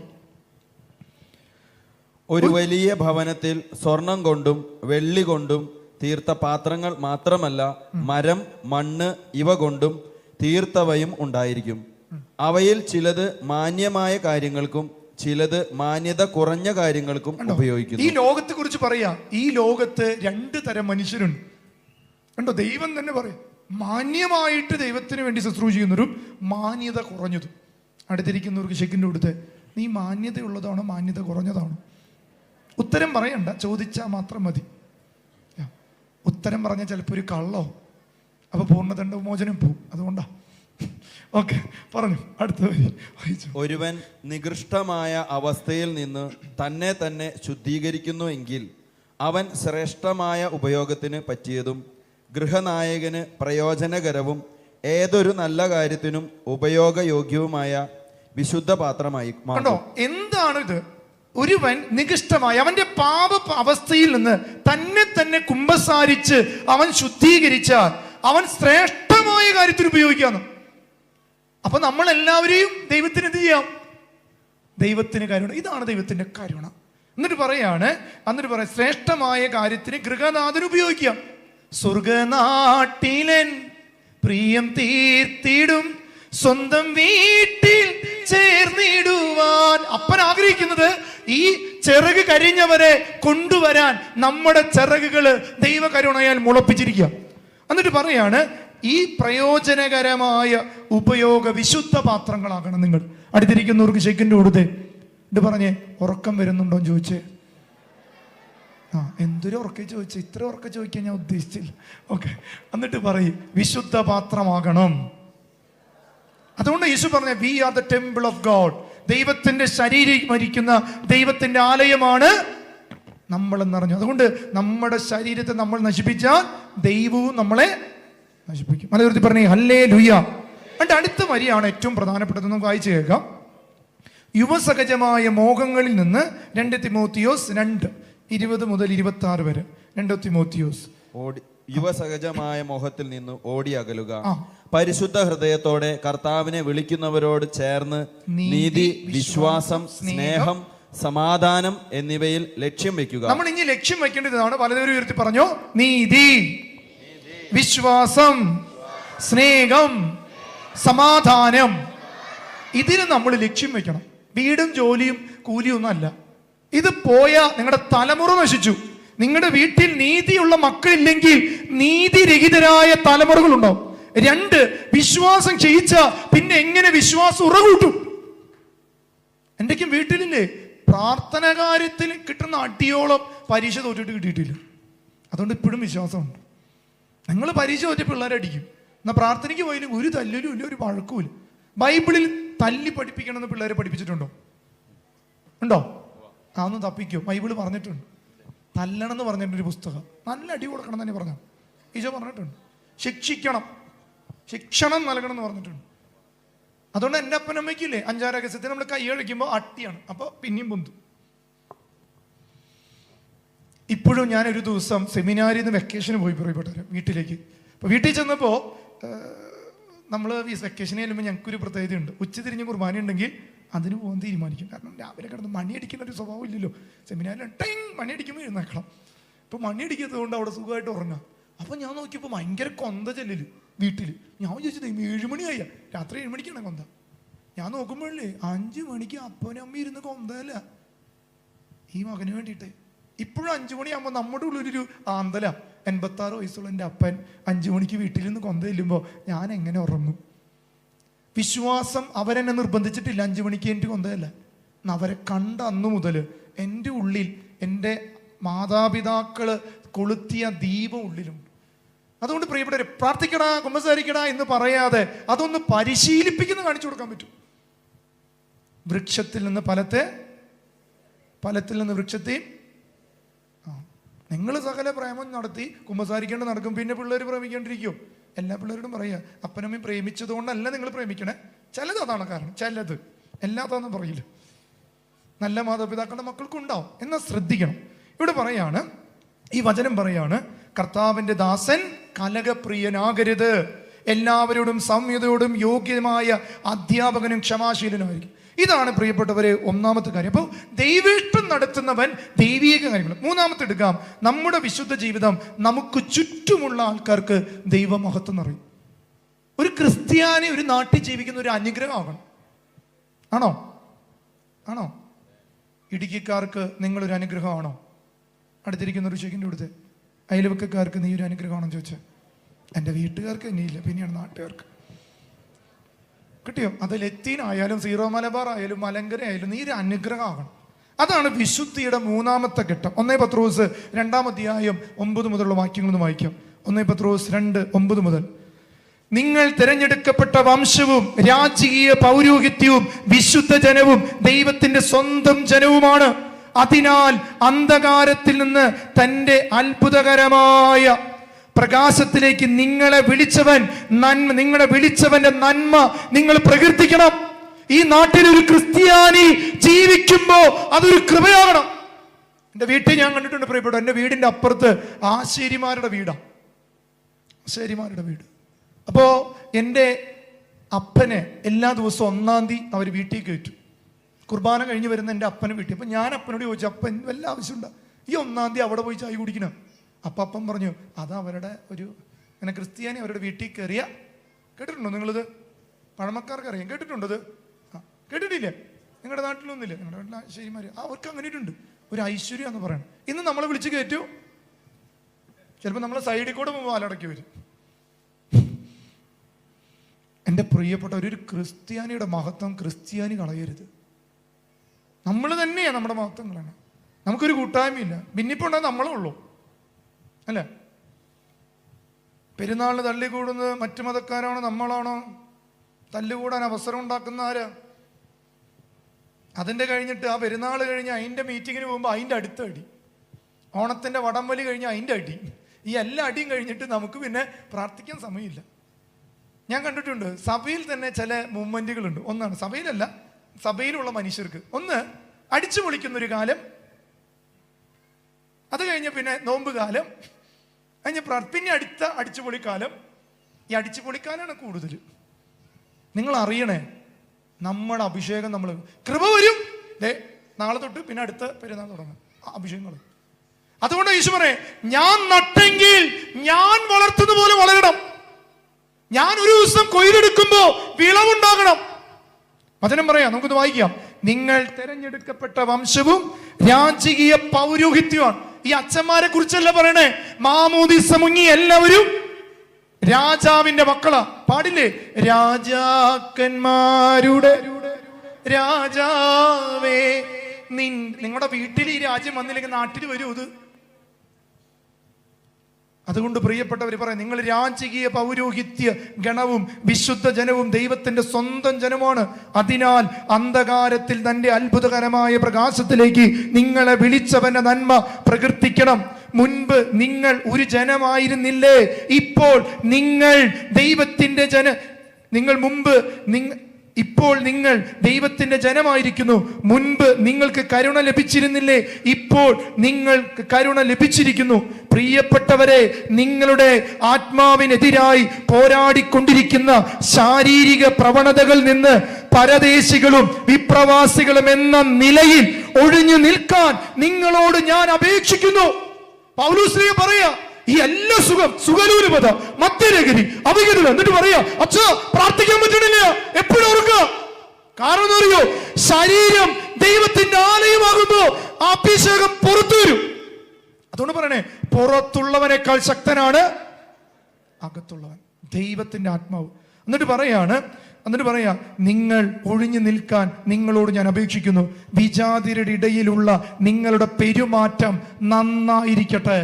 ഈ ചുറ്റുമുള്ള മതങ്ങളുടെ മുന്നിൽ നമ്മുടെ പെരുമാറ്റം കണ്ട് ഞാൻ എൻ്റെ ജീവിതത്തിൽ നടന്നൊരു സംഭവം പറയും. എൻ്റെ വീടിൻ്റെ പുറകിൽ ഒന്നാന്തരം ഒരു ചാത്തൻ്റെ മഠമാണ്. ഞാൻ പറമ്പ് ചുറ്റൊന്നും ഓടിയിട്ടില്ല. എൻ്റെ അപ്പനും അവർക്കും ഒന്നാന്തരം പെരിങ്ങോട്ടുകര കഴിഞ്ഞ 2ാം സ്ഥാനം ഞങ്ങളുടെ വീടിൻ്റെ പുറകിൽ. അങ്ങനെ വീട്ടിൽ എൻ്റെ പട്ടം നടക്കുന്ന സമയത്ത് ഞാൻ അവർക്കെതിരെ ഒന്നുമല്ല, ഞാൻ എൻ്റെ വിശ്വാസമാണ് ഏറ്റു പറയുന്നത്. അവരുടെ വിശ്വാസം അവർ ജീവിച്ചോട്ടെ, നമുക്ക് ജീവിക്കാൻ പറ്റില്ല. ഞാൻ ഏകസത്യ ദൈവമായ യേശുക്രിസ്തു. അങ്ങനെ പ്രിയപ്പെട്ടവരെ, എന്തുണ്ടായെന്ന് അറിയോ? പട്ടത്തിന് 2 മാസം വീട്ടിൽ അഖണ്ഡ ജപമാലയാണ്. രാവിലെ 8 മണി മുതൽ രാത്രി 8 മണി വരെ അത് നടന്നു എന്നുള്ളതാണ്. എനിക്ക് അത്ഭുതം തോന്നിയിട്ടുണ്ട്. ഒരു ഇടവകയിൽ ഇത്രയും നടക്കുമെന്നറിയില്ല. എൻ്റെ വീട്ടിൽ 2 മാസം കൊന്ത. അപ്പം ഇങ്ങനെ ഓരോ വീട്ടുകാർ യൂണിറ്റിൽ നിന്ന് ഇങ്ങനെ ടൈം ടേബിൾ ഇട്ടിരിക്കുക, ഓരോരുത്തർ വരും കൊന്തയിൽ. അങ്ങനെ 1 മാസം കഴിഞ്ഞപ്പോൾ അപ്പുറത്തുള്ള സെൽവൻ എന്ന എൻ്റെ അയൽവക്സത്തിലെ പൂജാരി എൻ്റെ വീട്ടിൽ വന്നു. എന്നിട്ട് പറഞ്ഞു, ജോസേട്ടാ മോൻ്റെ പട്ടം എന്തോരം ചോദിച്ചു. അങ്ങനെയൊന്നും വരാറില്ല, വല്ലപ്പോഴേക്കിനെ വഴി കാണുമ്പോൾ ഞങ്ങൾ വർത്താൻ പറയുന്നുണ്ട്. ഞങ്ങൾ അങ്ങനെ ശത്രുതയൊന്നുമില്ല, ഞങ്ങളെയും അവർക്ക് ബഹുമാനമാണ്. അവരുടെ മനുഷ്യൻ എന്ന ബഹുമാനമുണ്ട്. മറ്റു മതപരമായ കാര്യങ്ങളിൽ നമ്മൾ അങ്ങോട്ടും ഇങ്ങോട്ടും ഒരു ബന്ധവുമില്ല. അങ്ങനെ എൻ്റെ വീട്ടിൽ വന്നിട്ട് അപ്പനോട് പറഞ്ഞു, ജോസേട്ടാ എന്തായി മോൻ്റെ പട്ടം? പറഞ്ഞു, ഇങ്ങനെ ഒരുങ്ങിക്കൊണ്ടിരിക്കണു. ഞങ്ങൾക്ക് തലേദിവസം ഒരു 300 പേര് ഇവിടെ വരും. ഒരു പ്രാർത്ഥനയുണ്ട്. 2 ധ്യാന കേന്ദ്രത്തിലെ ധ്യാന ശുശ്രൂഷയാണ് എൻ്റെ പട്ടത്തിന് തലേദിവസം എൻ്റെ വീട്ടിൽ നടത്തിയത്. 5 മണിക്ക് തുടങ്ങി, രാത്രി 8 മണിക്ക് ധ്യാനം കഴിഞ്ഞു. പട്ട ശുശ്രൂഷ ധ്യാനം. വെറുതെ അല്ല ഞാനിങ്ങനെ നിൽക്കണം, കിട്ടിയോ ആ പരിപാടിക്ക്. ഇന്നും ഞങ്ങളുടെ ഇടവകയിൽ അത് നടക്കും. അങ്ങനെ ചിലത് നമ്മൾ തുടങ്ങി വെച്ചാൽ പിന്നെ അതുകൊണ്ടാണ് എല്ലാ വർഷവും ഡീക്കന്മാരുടെ മാതാപിതാക്കളെ കത്തോലിക്ക സഭയിൽ ധ്യാനിപ്പിക്കുന്ന അച്ഛനാണ്. കാരണം എൻ്റെ കാലത്ത് ഇത് കിട്ടണം ഞാൻ ആഗ്രഹിച്ചതാണ്. പട്ടൊന്നും നിസ്സാര കാര്യമല്ല പറയപ്പെട്ടത്, ഞാനിത് അനുഭവിച്ചതാണ്. അങ്ങനെ ഇതെല്ലാം കഴിഞ്ഞപ്പോൾ ഇങ്ങനെ അപ്പനോട് ഇങ്ങനെ പറഞ്ഞപ്പോൾ അപ്പം ഇങ്ങനെ പറഞ്ഞു. അപ്പോൾ പറഞ്ഞു, നിങ്ങളിവിടെ വല്ല പൂജ നടത്തണോ എന്ന് ചോദിച്ചു ഈ ചേട്ടൻ. ഞാൻ പറഞ്ഞു, എൻ്റെ മോൻ പൂജാരി ആവാനുള്ളതാണ്. പൂജാരി എന്ന് പറഞ്ഞാൽ പള്ളിയിൽ ബലിയർപ്പിക്കാൻ. അപ്പൻ അവരുടെ ഭാഷയിൽ പറഞ്ഞു. അതല്ല പറഞ്ഞു, അതെ ഞങ്ങളിവിടെ ഈ ചുറ്റുവിളക്ക് കത്തിക്കുമ്പോൾ ഈ നിങ്ങളുടെ വീടിൻ്റെ സൈഡിലുള്ളത് കെട്ടുപോവുക, ഒന്നെങ്കിൽ വെള്ളം വരാം, ആകെ ഒരു അസ്വസ്ഥത. അപ്പോൾ പറഞ്ഞു, ജോസേട്ടൻ ഞാൻ മോൻ അച്ഛനാവാതിരിക്കാൻ കുറയ്ക്കും പൂജ നടത്തിയിരുന്നു. ഒന്നും വലിച്ചില്ല. ആള് പറഞ്ഞ കാര്യം. എന്നെ പ്രിയപ്പെട്ടവർ, അപ്പൻ അതോടുകൂടി പേടിച്ചു. അപ്പൻ എന്നെ വിളിച്ചു, എൻ്റെ മോനോட പ്രശ്നമാവും തോന്നണേ, ആള് വീട്ടിൽ വരും ചെയ്തു. ഞാൻ പറഞ്ഞു, അപ്പ നമ്മുടെ അപ്പനാരാ? ആളുടെ അപ്പനല്ലല്ലോ നമ്മുടെ അപ്പൻ. നമ്മുടെ അപ്പൻ തന്നെ ആളുടെ അപ്പൻ എന്ന് ആളോട് പറഞ്ഞു കൊടുക്കണ്ടേ? അപ്പൻ സ്വർഗസ്ഥനായ ഞങ്ങളുടെ പിതാവ് എന്ന് പറഞ്ഞ സിംഗുലർ ആണോ പ്ലൂരൽ ആണോ? ഞങ്ങളുടെ എന്ന് പറഞ്ഞ ബഹുവചനമാണ്. ക്രിസ്ത്യാനിയുടെ മാത്രമല്ല, ഈ ലോകത്തുള്ള എല്ലാവരുടെ ദൈവമാണ്. അത് ഈശോയുടെ അപ്പം തന്നെ നമ്മുടെ അപ്പൻ. അങ്ങനെ പ്രിയപ്പെട്ടവരെ, അങ്ങനെ ഇദ്ദേഹം പോയി പറഞ്ഞു, ഞാൻ എന്തായാലും പട്ടത്തിന് വരുന്നു പറഞ്ഞു. അപ്പം അപ്പം പറഞ്ഞു, തീർച്ചയായിട്ടും വരണം. അങ്ങനെ ഇദ്ദേഹം വന്നപ്പോൾ ഒരു സംഭവം നടന്നു. ഇദ്ദേഹത്തിൻ്റെ ഒഫീഷ്യൽ ഡ്രസ്സിൽ വന്നു. ഇദ്ദേഹം വരാൻ കാരണം എന്തായാലും ഇത്രയും വലിയ പുരോഹിതരുടെ പരിപാടിയല്ലേ, ആളും ആളുടെ മതത്തിലൊരു പുരോഹിതൻ. അപ്പോൾ ആളെന്ത് ചെയ്തു, കുറച്ച് ഭസ്മൊക്കെ ഇങ്ങനെ ഇട്ട് ഇതൊക്കെ തയ്ച്ച് ഒരു ചോന്ന നിങ്ങൾ ഈ മഹാബലിനെ കാണില്ല അതേപോലത്തെ ഒരു ഡ്രസ്സ് ഉണ്ട് ഇവർക്ക്. അങ്ങനെ ഇതൊക്കെ വെച്ച് നല്ല ഡ്രസ്സിൽ വന്നു. നാട്ടുകാരും എല്ലാവരും എന്നെ നോക്കുന്നേക്കാൾ കൂടുതൽ നിങ്ങൾ ചിന്തിക്കുന്ന പട്ടമാണ്. ഞാനിത് അറിയുന്നില്ല, ഞാൻ ഈ ചേട്ടൻ സൈഡിൽ വന്ന് നിൽക്കുന്നുണ്ട്. അങ്ങനെ പട്ടം നടക്കുകയാണ്, ഭയങ്കര ഗംഭീരമായിട്ട് പട്ടം നടക്കണം. ഈ ചേട്ടൻ പട്ടം കഴിഞ്ഞ് പിറ്റേ ദിവസം എൻ്റെ വീട്ടിൽ വന്നിട്ട് പറയാണ്, അച്ഛൻ ഒരു സംഭവം ഉണ്ടായി ഇന്നലെ, അച്ഛനോട് അത് പറയണമെന്ന് എനിക്ക് ആഗ്രഹം. ഞങ്ങൾ ആദ്യമായിട്ടാണ് ഈ കർമ്മം കാണുന്നത്. നിങ്ങളിങ്ങനെ അച്ഛന്മാരാവുന്നു, ഭയങ്കര ശക്തിയാണ് കേട്ടോ അത്. നമ്മളതിനെ അഭിഷേകം എന്ന് പറയും, അവരതിനെന്ന് പറയും ശക്തി എന്ന് പറയും. ചോദിച്ചാൽ എന്തുണ്ടായ? ഞാനങ്ങനെ വന്നിട്ട് എനിക്കിതൊന്നും മനസ്സിലാവില്ല. ഒരു തൊപ്പി വെച്ചൊരു പൂജാരി ഉണ്ടായിരുന്നില്ലേ, എത്രാനെ പറഞ്ഞാണോ? അപ്പം ഞാൻ പറഞ്ഞു, അത് ഞങ്ങളുടെ ബിഷപ്പ്. അങ്ങനെ ഇങ്ങനെ പ്രസംഗം ഞങ്ങൾക്ക് അതൊന്നും മനസ്സിലായി. ഞങ്ങളിങ്ങനെ ഇരുന്നു, ആൾക്കാരൊക്കെ എന്നെ നോക്കാം. പിന്നെ എനിക്ക് മനസ്സിലായി ഈ ഡ്രസ്സ് ഇട്ട് വരണ്ടായിരുന്നു. ഞാൻ പിന്നെ നിങ്ങളെല്ലാവരും ഇങ്ങനെ വരുമ്പോൾ ഞാൻ മാത്രം എൻ്റെ ഒഫീഷ്യൽ ഡ്രസ്സിൽ വരാതിരുന്ന അങ്ങനെ വന്നതെന്ന് പറഞ്ഞു. എന്നിട്ട് ആൾ പറയാണ്, ഈ പട്ടം നടന്ന് ഇങ്ങനെ അവിടെ ഒരു MC അച്ഛൻ പറയാണ്, ഇപ്പോൾ ഡീക്കൺ സിജോ തയ്യാലയ്ക്കൽ നിത്യപുരോഹിതനാകി മാറാൻ ഒരുങ്ങിയാണ്. അതുകൊണ്ട് ജനസമൂഹം മുഴുവൻ ഇപ്പോൾ മുട്ടുകുത്തി അഭിമന്യ പിതാവ് ബലിപീഠത്തിൽ കൈകൾ വെച്ച് ഇപ്പോൾ വൈദിക അർത്ഥിയുടെ മേൽ പരിശുദ്ധാത്മാവ് എന്നറിയാൻ പ്രാർത്ഥിക്കുന്നു. ദൈവജനം മുട്ടുകുത്തി കരങ്ങളെ യാചനാപൂർവ്വം പ്രാർത്ഥിക്കുന്നു. അങ്ങനെ എല്ലാവരും മുട്ടുകുത്തി. ഈ ചേട്ടൻ ജീവിതത്തിൽ ഇന്ന് വരെ ഈ പരിപാടി അറിയില്ല. ആള് മാത്രം ഇങ്ങനെ നിൽക്കുന്നു. ആള് നോക്കിയപ്പോൾ നാണക്കേടല്ല, ക്യാമറ എല്ലാം ഉണ്ട്. ആള് മുട്ടുകുത്തി. എല്ലാവരും ചെയ്യണ പോലെ ആളും ചെയ്തു. അങ്ങനെ ആള് പറയാ. അപ്പൊ അങ്ങനെ നോക്കി, അപ്പൊ ഭാര്യയും എല്ലാം ഞങ്ങളെല്ലാവരും അങ്ങനെ ചെയ്തു. അങ്ങനെ നിന്നപ്പോൾ ഒരു പാട്ട് പാടിയ ചാട. ആ പാട്ട് പാടിയപ്പോൾ എൻ്റെ ഈ രോമങ്ങളെല്ലാം ഇങ്ങനെ നിൽക്കുകയാണ്. ഷർട്ട് ഇട്ടിട്ടുമില്ല. അപ്പൊ ഭാര്യ നോക്കിയിട്ട് പറയേണ്ട ഒരു ഷർട്ട് അവളെ കിടന്ന് ഒഴിയണത് താഴണമില്ല. പാട്ട് ഏതാണെന്നറിയോ? നാദാശി ശഗണത്തിന്മേൽ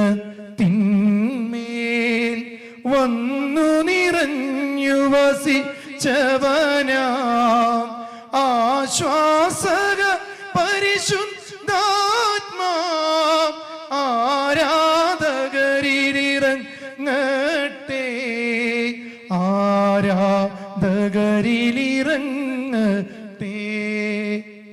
പ്രിയപ്പെട്ടവർ, ഇത് പാടും. ഈ മനുഷ്യൻ പറയും, അതെന്തു പാട്ടത്? ജീവിതത്തിൽ ഞാൻ ഇതുപോലെ ശരീരത്തിൽ എർത്തടിച്ച പോലെ അനുഭവം വേറെ കിട്ടിയിട്ടില്ല. എന്നിട്ട് എന്നോടൊരു വാക്ക് പറഞ്ഞു, എനിക്ക് വേണ്ടി പ്രാർത്ഥിക്കണം. ഞാൻ പറഞ്ഞു, ബൈബിളിൽ ഒരു വചനം പറയുന്നു, സീസറിനുള്ളത് സീസറിനും. പരിപാടി നിർത്തി വന്ന നമുക്ക് തുടങ്ങാം, അല്ലാത്ത പരിപാടി നടക്കില്ല. ആളിത്രയും പൂജ ചെയ്തുകൊണ്ടാണ് എനിക്ക് ഈ ഒരു മിനിസ്റ്റർ ചെയ്യാൻ പറ്റി തുടങ്ങിയ ഡെലിവറൻസ്. കണ്ടോ, ശത്രു നമുക്കെതിരെ നിൽക്കുമ്പോഴാണ് നമ്മുടെ കൃപ പുറത്തു വരാൻ. ഞാൻ ആൾക്ക് നന്ദി പറയും, എന്നും പറയും. ആളിതൊക്കെ ചെയ്തുകൊണ്ട് എൻ്റെ കൃപ പുറത്തു വന്നില്ല പ്രിയപ്പെട്ടവരെ. മനസ്സിലായ? അതുകൊണ്ട് അവൻ എന്ത് ചെയ്തു എന്ന് ചിന്തിക്കരുത്. നിന്റെ അകത്തിരിക്കുന്നവൻ പുറത്തുള്ളവനേക്കാൾ, ഒന്ന് പറഞ്ഞേ, എന്റെ അകത്തിരിക്കുന്ന ദൈവം പുറത്തുള്ള ദൈവങ്ങളെക്കാൾ ശക്തനാണ്. ആമേൻ, ആമേൻ, ആമേൻ. അതുകൊണ്ട് പ്രിയപ്പെട്ടവരെ, വിശുദ്ധ ജീവിതം നമ്മുടെ ചുറ്റുള്ളവർക്ക് ഒരു മഹത്വമായിരിക്കണം. നാലാമത്തെ കാര്യം, വിശുദ്ധി ദൈവവുമായിട്ട് സമാധാനം സ്ഥാപിക്കാൻ നമുക്ക് കൃപ തരും. വിശുദ്ധി നമുക്ക് അങ്ങനെ ഒരു പ്രത്യേകതയുണ്ട്. അതുകൊണ്ട് ദൈവകരുണയുടെ ദിവസം നിന്റെ മേൽ ചൊരിയുന്നത് വിശുദ്ധിയുടെ പ്രകാശമാകണം. നമുക്കെടുക്കാം 2 പത്രോസ് 3:10-18 വരെ. 2 പത്രോസ് 3:10-18. കർത്താവിന്റെ ദിനം കള്ളനെ പോലെ വരും. അപ്പോൾ ആകാശം വലിയ ശബ്ദത്തോടെ പ്രത്യക്ഷമാകും. മൂലപദാർത്ഥങ്ങൾ ഇരിഞ്ഞ് ചാമ്പലാകും. ഭൂമിയും അതിലുള്ള സമസ്തവും കത്തി നശിക്കും. ഇവയെല്ലാം നശ്വരമാകയാൽ വിശുദ്ധിയോടും ദൈവഭക്തിയോടും കൂടെ ജീവിക്കുന്നതിൽ നിങ്ങൾ എത്ര ശുഷ്കാന്തിയുള്ളൂ. കണ്ടോ, പെട്ടെന്ന് വരും. അതുകൊണ്ട് അബലച്ചൻ എഴുതിയ മങ്ങിയൊരന്തി വെളിച്ചത്തിൽ, ആ മാലാഖയുടെ പേര് പറയൂ, ആ ചെന്തി മാലാഖ, അതാണ് മിഖായേൽ മാലാഖ. അതുകൊണ്ടാണ് ലയോ 14 മാർപ്പാപ്പ പറഞ്ഞ എന്ത്? 13 മാർപ്പാപ്പ പറഞ്ഞെന്താ? മുഖ്യദൂതനായ മിഖായേലേ, സ്വർഗീയ സൈന്യങ്ങളുടെ പ്രതാപവാനായ പ്രഭു, ഉന്നത ശക്തികളോടും അധികാരികളോടും ഇരുളടഞ്ഞ ഈ ലോകത്തിലെ ഭരണകർത്താക്കൾ ഇനി വരാൻ കിടക്കണുള്ളൂ. അതുകൊണ്ടാ പ്രാർത്ഥിക്കാൻ പറയണേ. ഇരുളടഞ്ഞ ലോകത്തിലെ ഭരണകർത്താക്കൾ ഉപരിതലത്തിലെ ഉണ്ടോ? ഉപരിതലത്തിൽ പിശാചുണ്ടോ? നമുക്ക് എത്ര സ്വർഗമുണ്ട്? ഒരു സ്വർഗമാണോ ഉള്ളത്? 3 സ്വർഗമാണോ ഉള്ളത്? ഇംഗ്ലീഷ് ബൈബിൾ തുടങ്ങുന്നത് ഇങ്ങനെയാ, in the beginning God created the heavens. Heaven എന്ന് പറഞ്ഞാൽ സിംഗുലർ, ഹെവൻസ് എന്ന് പറഞ്ഞാൽ എന്താ? അതാണ് പൗലോസ് ശ്ലീഹ പറയണേ, 3-ാം സ്വർഗം വരെ ഉയർത്തപ്പെട്ട ഒരുവനെ എനിക്കറിയാം. ശരീരത്തോടു കൂടിയോ? ഞാൻ പെട്ടെന്ന് പറഞ്ഞു പോവാം. 1-ാം സ്വർഗം എന്ന് പറയുന്നത് ദ വിസിബിൾ ഹെവൻ. അതാണ് നമ്മൾ പറയും ആകാശങ്ങളിൽ നമുക്ക് വിസിബിൾ ആവാം. നമ്മൾ കുട്ടികളോട് പറഞ്ഞു കൊടുക്കരുതേ, തമ്പാച്ചൻ നോക്കണ്ടിട്ടാ ഭക്ഷണം വേഗം കഴിച്ചോ അല്ലെ? നമ്മൾ കുട്ടിക്കാലത്ത് പറയില്ലേ, ഈ കൊച്ചു ഫ്ലൈറ്റിൽ കയറി കഴിഞ്ഞാൽ തമ്പാച്ചൻ എവിടെയാ? ഞാൻ ആദ്യമായിട്ട് ഫ്ലൈറ്റ് യാത്ര ചെയ്തപ്പോൾ തമ്പാച്ചൻ അടിയിൽ ഞാൻ മുകളിൽ. അതൊരു വിസിബിൾ ഹെവനാ. കാരണം ഇസ്രായേൽ ജനം പോയപ്പോൾ അവർക്ക് മേഘസ്തംഭമായിട്ടൊരു അടയാളമായിട്ട് കാണിച്ചു കൊടുത്തു. എന്നാൽ സെക്കൻഡ് ഹെവൻ നമ്മൾ ജീവിക്കുന്ന. അതുകൊണ്ടാണ് എഫെസൂസ് ലേഖനത്തിൽ പറഞ്ഞേ, സാത്താൻ ഇടിമിന്നൽ പോലെ സ്വർഗത്തിൽ നിന്ന് നിപതിക്കുന്നത് ഞാൻ കണ്ടു. ഈ ഭൂമിയിൽ അവനുണ്ട്. That's second heaven. തേർഡ് ഹെവനാണ് മരിച്ചിട്ട് പോകേണ്ട സ്ഥലം. അതുകൊണ്ടാണ് 3-ാം സ്വർഗം വരെ ഉയർത്തപ്പെട്ടു. മനസ്സിലായോ? ഇപ്പൊ എത്രാം സ്വർഗത്തിൽ ജീവിക്കണേ? 2-ാം സ്വർഗത്തിൽ. 1-ാം സ്വർഗം ചെറുപ്പത്തിൽ നമ്മൾ പറ്റിച്ചില്ലേ? പറ്റിച്ചതല്ല.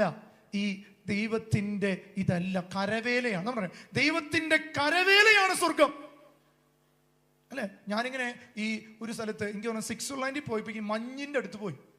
ഞാൻ ആൾക്കാർ പറയും എന്തൊരു രസമല്ലേ ദൈവത്തിന്റെ സൃഷ്ടി. അപ്പൊ ഞാൻ അവരോട് പറഞ്ഞ് ഇതൊക്കെ എന്ത്, ഇനി കാണാൻ കിടക്കുന്നത് ഇതിനേക്കാൾ വലിയ മഞ്ഞ, അല്ലേ? അതുകൊണ്ടാണ് രൂപാന്തരീകരണ സമയത്ത് അവര് പറഞ്ഞേ നമുക്കിവിടെ 3, മനസ്സിലായോ?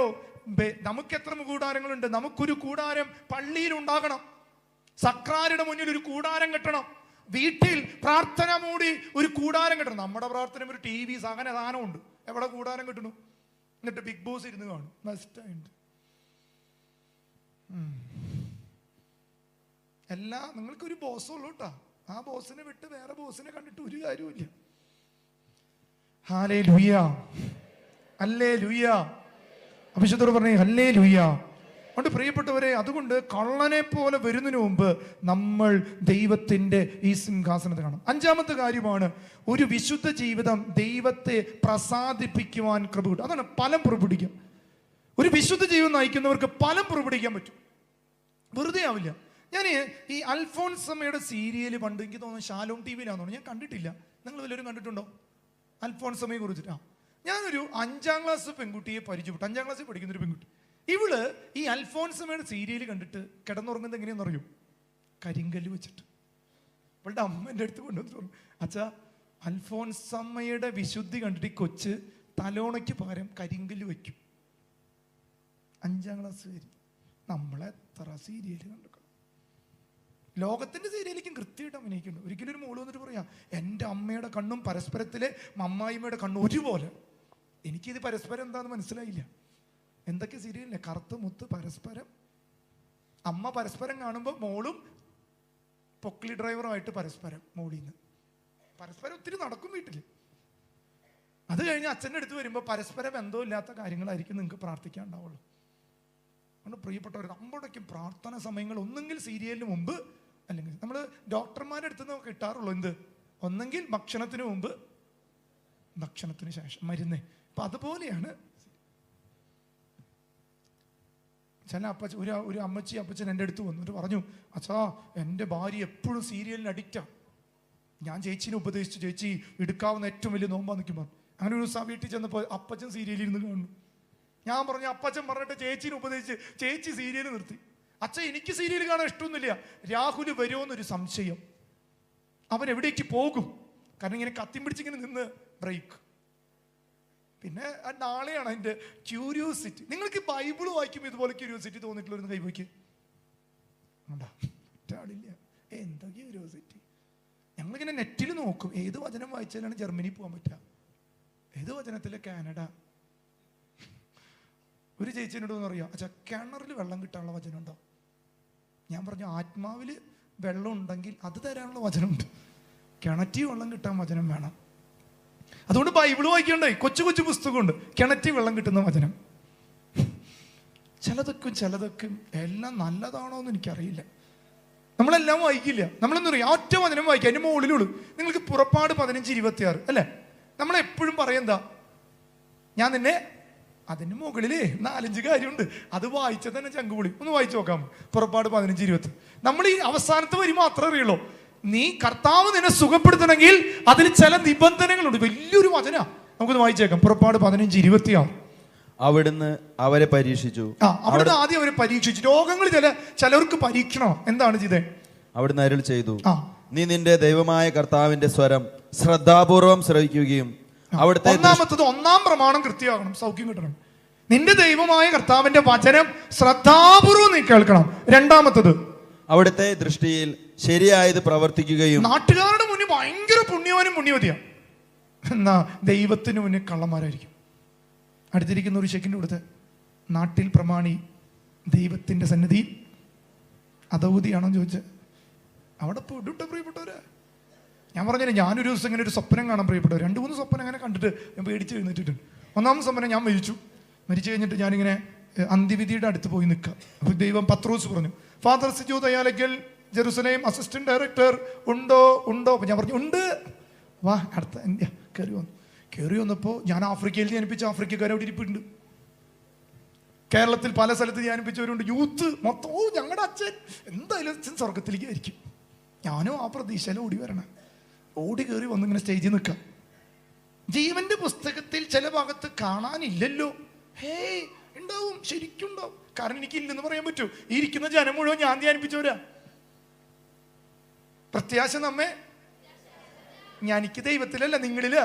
നിങ്ങളുടെ മുന്നിൽ നാണം കെടരുത്. അപ്പൊ പത്രോസ് പറഞ്ഞു 2026 ജൂൺ 6 ക്യാമറ തിരിക്കൂ, 23 ജെറുസലേമിന്റെ അവിടെയുള്ള 23ാമത്തെ ക്യാമറ സൂം ചെയ്യൂ. ഞാനൊരു നുണ പറയുന്നു, കുമ്പസാരിച്ചിട്ടില്ല. കിട്ടിയ അടുത്തിരിക്കുന്ന ഒരു ചേക്കിൻ്റെ അടുത്ത് ഭാര്യയ്ക്ക് അന്ന് കൃത്യം ഭർത്താവ് ആരാന്നറിയാം. ഭർത്താവ് അന്നറിയാം. ഞാനൊരു ആത്മാർത്ഥ ചോദിക്കട്ടെ, സ്വന്തം ഫോൺ ചേട്ടന്മാരോട് ചോദിക്കണം, സ്വന്തം ഫോൺ ഭാര്യയ്ക്ക് തുറക്കാൻ കൊടുക്കാം എന്ന് ഉറപ്പുള്ള അപ്പച്ചമാരൊന്ന് കൈവയ്ക്കും. ദൈവകൃപയിൽ ഞാൻ കുറച്ച് പേരുണ്ട്, ഭാഗ്യം. ഇനി ചേച്ചിയോട് ചോദിക്കും, എൻ്റെ ഫോണാ, യൂത്ത് വയ്ക്കും, പെൺകുട്ടികൾ വയ്ക്കും, എൻ്റെ ഫോൺ ആർക്ക് വേണമെങ്കിൽ തുറക്കും, ഐ എം നോ പ്രോബ്ലം എന്നുള്ളവരൊന്ന് കൈവയ്ക്കും. ഇന്ന് ഭൂമികുലുക്ക് ഉണ്ടാവരുത്, കൃപ മാത്രം വരണേ. എനിക്ക് അത്ര വിശ്വാസമില്ല ആ കാര്യത്തിൽ. ഞാൻ യൂത്തിനോടൊക്കെ ചോദിക്കുമ്പോൾ പറയും വേണമെങ്കിൽ തുറന്നോ. കാരണം എന്താണെന്നറിയോ, വേറെ ലോക്കിട്ട് പൂട്ടിയിട്ടുണ്ട്. ആദ്യത്തെ ലോക്ക് വേറെ, രണ്ടാമത്തെ. ഇതൊക്കെ നിങ്ങൾക്കറിയോ? നിങ്ങൾ പൂട്ടുമ്പോൾ മക്കൾ 4 പൂട്ടിട്ട് പൂട്ടും നിങ്ങളുടെ ഫോൺ. ഹല്ലേലൂയ. കൃപ പോയ അഭിഷേകം പോകും പ്രിയപ്പെട്ടവരെ. അതുകൊണ്ട് വിശുദ്ധ ജീവിതം പ്രസാദിപ്പിക്കും, ഫലങ്ങൾ പുറപ്പെടുവിക്കും. ഞാൻ അതിനോട് ചേർന്ന് ഇന്നത്തെ ദൈവകരുണയിലെ പരിശുദ്ധാത്മാവിൻ്റെ ഒരു കൃപ ഫലങ്ങളെക്കുറിച്ച് ഒന്ന് ഈ ഒരു വിശുദ്ധിയോട് ചേർത്ത് വെച്ച് ഒന്ന് പറയാൻ ആഗ്രഹിക്കാം. അത് ഇതാണ് പ്രിയപ്പെട്ടവരെ, 9 ഫലങ്ങളാണ് എന്തുള്ളത് നമുക്കുള്ളത്, 9 ഫലങ്ങൾ. അപ്പോൾ ഈ 9 ഫലങ്ങളിൽ നമ്മൾ ശ്രദ്ധിക്കേണ്ട ഏറ്റവും പ്രധാനപ്പെട്ട കാര്യമുണ്ട്. എങ്ങനെയാണ് ഈ ചുവപ്പ് കിരണത്തെ പറയുന്നത്? സ്നേഹത്തിൻ്റെ ജീവനെ കുറിച്ചാണ്. അതെ, നമുക്ക് ഈ ചിത്രം ഒന്ന് കാണിച്ചു തരാം. നിങ്ങൾക്ക് മുകളിൽ കാണാൻ പറ്റും. ഈ ചുവപ്പിനെ കുറിച്ച് പറയാണ്. അത് സ്നേഹത്തിൻ്റെ, യേശു ക്രിസ്തുവിൻ്റെ ത്യാഗവും സ്നേഹവും. യേശു നമുക്ക് വേണ്ടി ചെയ്ത പരിത്യാഗങ്ങൾ, പരിഹാരങ്ങൾ, നമ്മളിത് ചെയ്യണം. എന്നിട്ട് പറയാണ് ഏതൊക്കെയാണ് പരിശുദ്ധാത്മാവിൻ്റെ ഫലങ്ങൾ ഈ ചുവന്ന രശ്മിയിൽ നിന്ന് ഒഴുകുന്നത്. 1 സ്നേഹം, സ്നേഹമാണ് ഈ ചുവന്ന രശ്മിയിൽ നിന്ന് വരുന്നത്. 2 സന്തോഷം, ജോയ്ഫുൾ, അത് ഈ ചുവന്ന രശ്മിയിൽ നിന്ന് വരുന്നത്. 3 ശാന്തത, സമാധാനം നമുക്ക് വരും. 4 ധൈര്യം കിട്ടും, സഹനം. യേശുവിൻ്റെ രക്തം ഈ കരുണയിൽ ആശ്രയിക്കുന്ന ഒരു വ്യക്തിക്ക് പരിശുദ്ധാത്മാവിൻ്റെ ധൈര്യം കിട്ടും. അടുത്തത് കൈൻഡ്നസ്, ദയ തോന്നണമെങ്കിൽ ഈ പ്രകാശം നമ്മുടെ മേലടിക്കണം. ഇതാണ് ആദ്യത്തെ 5 കാര്യങ്ങൾ ഈശോയുടെ ചുവന്ന രശ്മിയിൽ നിന്ന് ഒഴുകുന്നതാണ് ഈ ദൈവകരണം. അടുത്തതാണ് വെളുത്ത കിരണം. വെളുത്ത കിരണം എന്ന് പറഞ്ഞാൽ ശുദ്ധീകരണമാണ്, ശുദ്ധീകരിക്കുക അല്ലെ. വെള്ള നിറത്തിലൊരു കറുപ്പ വന്ന് എന്തുണ്ടോ പെട്ടെന്ന് അറിയും. എന്നാൽ വെളുത്തത് വെളുപ്പായി നിന്ന് കഴിഞ്ഞാൽ അത് കൃപയുടെ അടിസ്ഥാനമാണ്. അപ്പോൾ ഇവിടെ പറയാണ് അത് ജ്ഞാനസ്ഥാനത്തെ പ്രതികരിക്കുന്ന, നമ്മൾ മാമോദിസ കിട്ടിയ പരിശുദ്ധാത്മാവിന്റെ വരപ്രസാദം, അതിലൂടെ നമുക്ക് കിട്ടിയിരിക്കുന്ന പരിശുദ്ധാത്മാവിന്റെ 4 ഫലങ്ങളാണ്. 1 നന്മ ചെയ്യാൻ, ഗുഡ്നസ്, ശുദ്ധമായൊരു ഹൃദയം നമുക്ക് ദൈവം തന്നിട്ടുണ്ട്. 7 വിശ്വാസം, ഫെയ്ത്ത്ഫുൾനെസ്, വിശ്വാസം, എവിടെ ഏറ്റു പറയാനുള്ള ആത്മധൈര്യത്തിന്റെ വിശ്വാസം നമുക്ക് കിട്ടും. അടുത്തതാണ് വിനയം.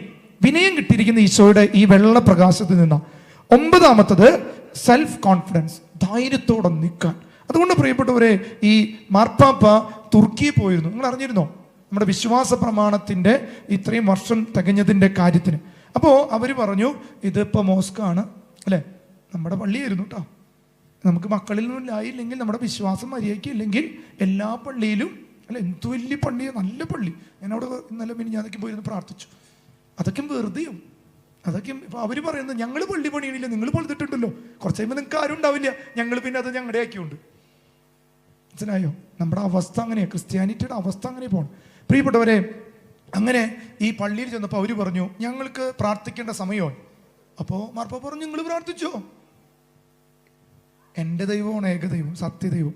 മാർപ്പാപ്പ അവിടെ നിന്ന് ഇറങ്ങിപ്പോയി, തുർക്കിയിൽ നടന്നതാ കണ്ടോ. മാർപ്പാപ്പയ്ക്ക് ഈ വിശ്വാസം പ്രഖ്യാപിക്കാൻ കൃപ കിട്ടുന്നത് ഈ ദൈവകരുണയാണ്. അതുകൊണ്ട് നമ്മൾ ആരും വെള്ളം ചേർത്ത കുഴിമാടങ്ങളാക്കരുത്. കർത്താവ് പറഞ്ഞതാ, ആ കാര്യം ഈ കാര്യം വെച്ച് നടക്കും. ഒറ്റ കാര്യം, അതിനുവേണ്ടി സഹിക്കണം.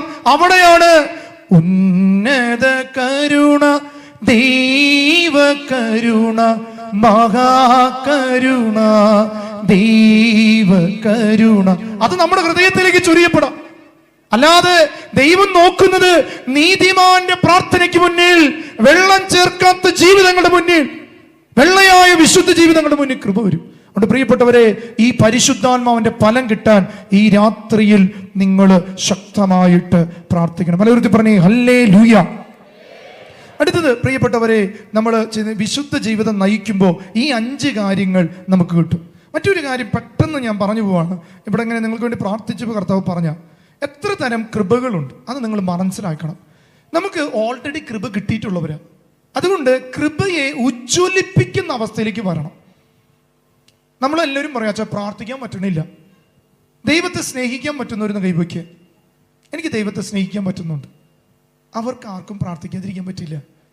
എന്താണ് പ്രാർത്ഥന? സ്നേഹിതനോടുള്ള സംഭാഷണം. നമ്മൾ എന്തെന്നറിയോ, നമ്മൾ ഈശോയ്ക്ക് എന്തോ ചെവി കേൾക്കാത്ത ആളാന്നൊരു സംശയമുണ്ട്. ഈശോയ്ക്ക് എന്തോ ഓർമ്മക്കുറവുണ്ട്. ഒരു ചേച്ചിനോട് പറയാം, എൻ്റെ മോൻ്റെ പേര് എഴുതച്ചാ, ഒന്ന് എഴുതച്ചാ മറന്നു. ഞാൻ പറഞ്ഞു, എൻ്റെ ചേച്ചി ഞാൻ പ്രാർത്ഥിച്ച കാര്യം നടക്കും ഇല്ലാണ്ട്. പിന്നെ ഒരിക്കലും അമ്മച്ചൻ്റെ അടുത്ത് വന്നിട്ട് തലേ കഴിച്ച് പ്രാർത്ഥിക്കുക. അപ്പൊ ഈ അമ്മച്ചി വരുമ്പോൾ സാരി പൊന്തിച്ചിട്ട് പറയും, മുട്ടിന് ഭയങ്കര വേദനയാ, പ്രാർത്ഥിക്കുക. പോയി. അപ്പൊ ആരോ അവിടെ സാക്ഷ്യം പറഞ്ഞു, ആ അച്ഛൻ്റെ അടുത്ത് പ്രാർത്ഥിച്ചപ്പോൾ എൻ്റെ മുട്ടുവേദന മാറി. പിന്നെയും ഈ ചേച്ചി പിന്നത്തെ ആഴ്ച വന്നിട്ട് കാണിച്ചു. എന്താ പറയാ, അച്ഛന് ശരിക്കും പ്രാർത്ഥിക്കാത്തോണ്ട് എന്നെ മാറാത്തത്. കാരണം ഈ ചേച്ചി ആരെ വിശ്വസിക്കണേ? ചേച്ചിക്ക് ദൈവം ആരാ? ഞാനാ, യേശു ക്രിസ്തു അല്ല. ഇന്ന് പലരുടെയും അവസ്ഥ ഇതാ. ഞാൻ മുമ്പ് പറഞ്ഞില്ല, ഒരു ചേച്ചി പറയും 12 ജപമാലയുണ്ടോ എന്നെ കാണാൻ. അങ്ങനെയാണ് കർത്താവിനെ കാണാൻ എത്ര ജപമാലയിലുണ്ട് വരും. എൻ്റെ പ്രിയപ്പെട്ടവരെ, ഒരു പള്ളിക്കുള്ളില് ആരാധനയില് ആരെയും തിരക്കില്ലാതെ അവനെ കാണാൻ നിങ്ങൾക്ക് എന്തു മടിയുണ്ട്? അതുകൊണ്ട് പ്രിയപ്പെട്ടവർ, ഞാൻ പെട്ടെന്ന് കടന്നു പോവാം. നമ്മുടെ ഗ്രേസ് എന്താന്ന് തിരിച്ചറിയണം. അർഹതയില്ലെങ്കിലും തൻ്റെ സ്വഭാവത്തിലും നിത്യജീവനിലും മനുഷ്യനെ പങ്കാളികളാക്കാൻ ദൈവം നൽകുന്ന സൗജന്യ ദാനത്തിന്റെ പേരാണ് ദൈവത്തിന്റെ കൃപ. അതുകൊണ്ടാണ് പരിശുദ്ധ അമ്മ 14 വയസ്സിൽ സ്വർഗം വിളിച്ചു, ദൈവകൃപ നിറഞ്ഞവളെ സ്വസ്തി. ഇതിൽ ദൈവകൃപയുള്ളവരൊന്ന് കൈവയ്ക്കുക. ദൈവകൃപയുള്ളവര്. കാരണം ഒന്നും അറിയും, നിങ്ങൾ കൊന്ത ചെല്ലുമ്പോൾ അതിന്റെ അർത്ഥം അറിയാത്തതുകൊണ്ടാ. മാതാവിന് പ്രാർത്ഥിക്കും, ഇങ്ങനെ പറയണം, ദൈവകൃപ നിറഞ്ഞ മറിയമേ സ്വസ്തി. എന്നിട്ട് പോസ് ചെയ്യണം. മാതാവ് ചോദിക്കും, മോളെ മോനെ നീയും ദൈവകൃപ നിറഞ്ഞവളല്ലേ, ദൈവകൃപ നിറഞ്ഞവനല്ലേ? അപ്പൊ നമ്മൾ എങ്ങനെ അപ്പൊ അറിയും എപ്പോഴാ ഞാൻ ദൈവകൃപ നിറഞ്ഞവളായേ? അടുത്ത വരി പറഞ്ഞേ, ദൈവകൃപ നിറഞ്ഞവളെ സ്വസ്തി. എപ്പോൾ കർത്താവ് കൂടെയുണ്ടോ അപ്പൊ കൃപയുണ്ട്. ഒരു കുർബാന സ്വീകരിക്കുന്നവന് ദൈവമാണ് അകത്ത്. കണ്ടോ, അതാണ് മാതാവ് പഠിപ്പിക്കണേ. അപ്പൊ ദൈവകൃപയില്ലാത്തവരാരാ? കർത്താവ് നിന്നോടുകൂടെ. സ്ത്രീകളിൽ നമ്മളും ഈ ലോകത്ത് മനുഷ്യരുടെ മുന്നിൽ അനുഗ്രഹിക്കപ്പെട്ട ജനം. അതുകൊണ്ട് വചനം പറയണേ, ദൈവം ഇത്രയും അടുത്തുള്ള വേറെ ഏത് ശ്രേഷ്ഠ ജനത. കണ്ടോ, വെറും ജനതയല്ല, ശ്രേഷ്ഠതയുള്ള ജനം. ആ ജനത്തിന് അങ്ങനെ ഒരു കൃപയുണ്ട്. വലിയ പറഞ്ഞേ ഹല്ലേലൂയ. ശ്രദ്ധിക്കുക, ഒന്നാമത്തെ ഗ്രേസിന് പറയുന്നതാണ് കോമൺ ഗ്രേസ്, പൊതുവായ ദൈവകൃപ. അതെല്ലാവർക്കും ഉണ്ട്. കോമൺ ഗ്രേസ് ഇല്ലാത്ത ആരുമില്ല. മാമോദീസയോടെ എല്ലാവരും കിട്ടും. മത്തായി 5:45, നിങ്ങൾ നിങ്ങളുടെ സ്വർഗസ്ഥനായ പിതാവിന്റെ മക്കളായി തീരും. അവിടുന്ന് ശിഷ്ടരുടെയും ദുഷ്ടരുടെയും മേൽ സൂര്യൻ ഉദിപ്പിക്കുകയും നീതിമാന്മാരുടെയും നീതിരഹിതരുടെ മേൽ മഴ പെയ്യ്ക്കും. ഇവിടെ 2 കൂട്ടം മനുഷ്യർ. നമ്മൾ പറയില്ലേ, അച്ഛാ പ്രാർത്ഥിക്കാത്ത മനുഷ്യർക്ക് എന്തോ ഒരു അനുഗ്രഹം, പ്രാർത്ഥിച്ചിട്ട് എനിക്ക് എന്താ കിട്ടാതെ? അത് കോമൺ ഗ്രേസാ, എല്ലാവർക്കും കിട്ടും. അത് കിട്ടിയ മാത്രം പോരാ, കൃപ കോമൺ ആയിട്ടുള്ളത് മാത്രം പോരാ, ഇനി വർദ്ധിപ്പിക്കണം. അതുകൊണ്ട് നമ്മൾ വിചാരിക്കുന്ന കോമൺ ഗ്രേസ് മതി, അതുകൊണ്ടൊന്നും സ്വർഗത്തിൽ പോവില്ല. അതെല്ലാവർക്കും, ദുഷ്ടന്റെ മേലും ശിഷ്ടന്റെ മേലും ദൈവം കൃപ ഒഴുക്കും. രണ്ടാമതാണ് പ്രിവെന്റിങ് ഗ്രേസ് എന്ന് പറയും. അതാണ് സ്വന്തം ആത്മരക്ഷയുടെ കൃപ.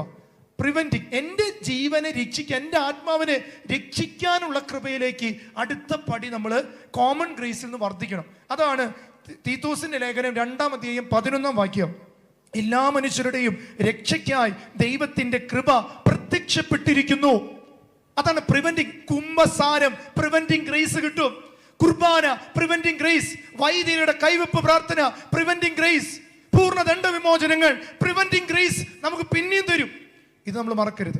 അടുത്തതാണ് പ്രിയപ്പെട്ടവർ, മൂന്നാമത്തത് ജസ്റ്റിഫിക്കേഷൻ ഓഫ് ഗ്രേസ്, നീതീകരിക്കുന്ന ഒരു കൃപ. കർത്താവ് കുരിശിൽ മരിച്ചതും കുർബാനയായതും ജസ്റ്റിഫിക്കേഷൻ ഓഫ് ഇതാണ്. ഞാനൊരു ഉദാഹരണം പറയാം. ഈ പേനയ്ക്ക് 5 രൂപ വില. എനിക്ക് ഇഷ്ടപ്പെട്ട, ഞാൻ ഉണ്ടാക്കിയൊരു പേന, എനിക്ക് ഭയങ്കര ഇഷ്ടപ്പെട്ട പേന. ഇതിന്റെ പേര് വേണമെങ്കിൽ സിജോ തയ്യാലിക്കിൽ നിന്നിടാം, അല്ലെങ്കിൽ നിങ്ങളുടെ ഓരോരുത്തരുടെ പേര്. ഞാൻ ഈശോ എന്ന് വിചാരിക്കും, ഞാൻ ഉണ്ടാക്കിയ പേന, എനിക്ക് ഇഷ്ടപ്പെട്ട പേന. എന്നാൽ ഒരു ദിവസം പിശാച് എന്ന കള്ളൻ ഇത് മോഷ്ടിച്ചു കൊണ്ടുപോയി. പിന്നെ ഞാൻ പിശാചി കാണാം എന്ന് പറയാ, എനിക്ക് ആ പേന തരൂ, എൻ്റെ പേനയാ, എൻ്റെ മോനാ, എനിക്ക് തരൂ. അപ്പൊ പിശാചി പറഞ്ഞു, എന്നാൽ തരാം. ഇതിന് 5 രൂപയെ വിലയുള്ളൂ, 5 രൂപയെ വിലയുള്ളൂ. പിശാചിനോട് ചോദിച്ചാൽ എത്ര രൂപ തരണം? 10 കോടി തന്ന ഈ പേന തരാം. നിങ്ങളാണെങ്കിൽ അത് മേടിക്കൂ, നിങ്ങളാണെങ്കിൽ ഈ പേന തിരിച്ചു മേടിക്കൂ. 10 രൂപ ആർക്ക് വേണം? നീ ഉണ്ടാക്കുമെന്ന് പറയും. ഈശോ ചെയ്തെന്നറിയോ? ഈശോ പിശാചിന് ഈശോയുടെ ജീവൻ കൊടുത്ത് നിന്റെ ജീവൻ. അതാണ് റിഡംഷൻ എന്നൊരു വാക്ക് ബൈബിളിൽ ഉപയോഗിക്കും, അല്ലെങ്കിൽ ബൈ ബാക്ക്. ദൈവം ദൈവത്തിന്റെ ചൊങ്കിലെ ചോരയും രക്തം കൊടുത്ത് നിന്നെ റിഡംഷൻ വീണ്ടെടുത്ത്, ജസ്റ്റിഫിക്കേഷൻ, ജസ്റ്റിഫൈ ചെയ്യാം. തൊട്ടുപോകരുത് എന്റെ കുഞ്ഞിന്. അവൻ അനുതപിച്ചത് എന്റെ മുന്നിലാ, അവൻ കുമ്പസാരിച്ചതിന്റെ മുന്നിലാ, അവനെ തൊടാൻ നിനക്ക് അനുവാദമില്ല. The justification of grace. ഇത് നേടിയെടുക്കണം പ്രിയപ്പെട്ടവര്. അതിനാണ് കൂദാശകൾ നമുക്ക് ദൈവം തന്നിരിക്കുന്നത്. അതുകൊണ്ട് റോമക്കാർക്ക് എഴുതിയ ലേഖനം 3:22-26, ഈ ദൈവനീതി വിശ്വസിക്കുന്ന എല്ലാവർക്കും ആരെന്ന് വ്യത്യാസം കൂടാതെ യേശു ക്രിസ്തുവിലുള്ള വിശ്വാസം വഴി ലഭിക്കുന്നതാണ് എന്ന് പറയുന്നത്. പറഞ്ഞേ ഹല്ലേലൂയാ. ഇത് നേടണം. ഇതാണ് ഈ കരുണയുടെ തിരുനാൾ. അടുത്തത് സാങ്ക്ടിഫിക്കേഷൻ ഓഫ് ഗ്രേസ്.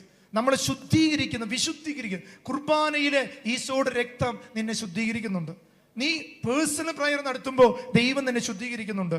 റോമ 12:2 പറയാ, നിങ്ങൾ ഈ ലോകത്തിന് അനുരൂപരാകരുത്, പ്രത്യുത നിങ്ങളുടെ മനസ്സിന്റെ നവീകരണം വഴി രൂപാന്തരപ്പെടുവിൻ.